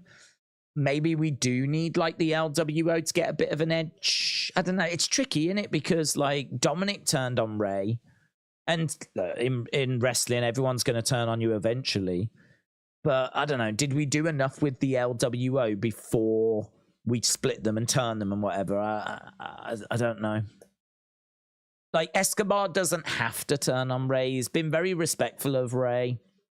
You could absolutely go down that road, but I think I'd rather not, to be honest. But we could do. Just because I'd rather not go down that road doesn't mean we won't, you know, not still go down it, so... I think there is definitely a chance of them confronting each other. But can I get a shout out? Says Okamba. Okangba? Is that how you pronounce it? Okangba? Okang. How do you pronounce that? Okangba. Okangba. I'm struggling with this. Okangam. That's the bit I'm struggling with. Ok and ba are fine. It's the amg bit.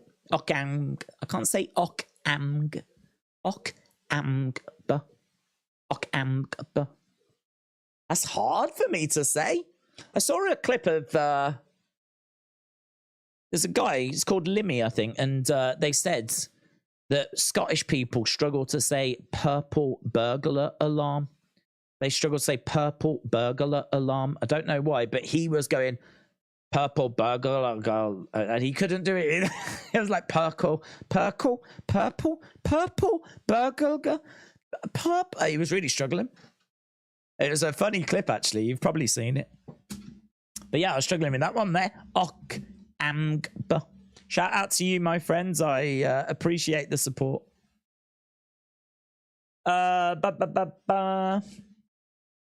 Right, we're up to date with that. We're getting some thoughts. Drive through ice cream with no wipers. I drove through ice... Oh, completely making up what I'm seeing now.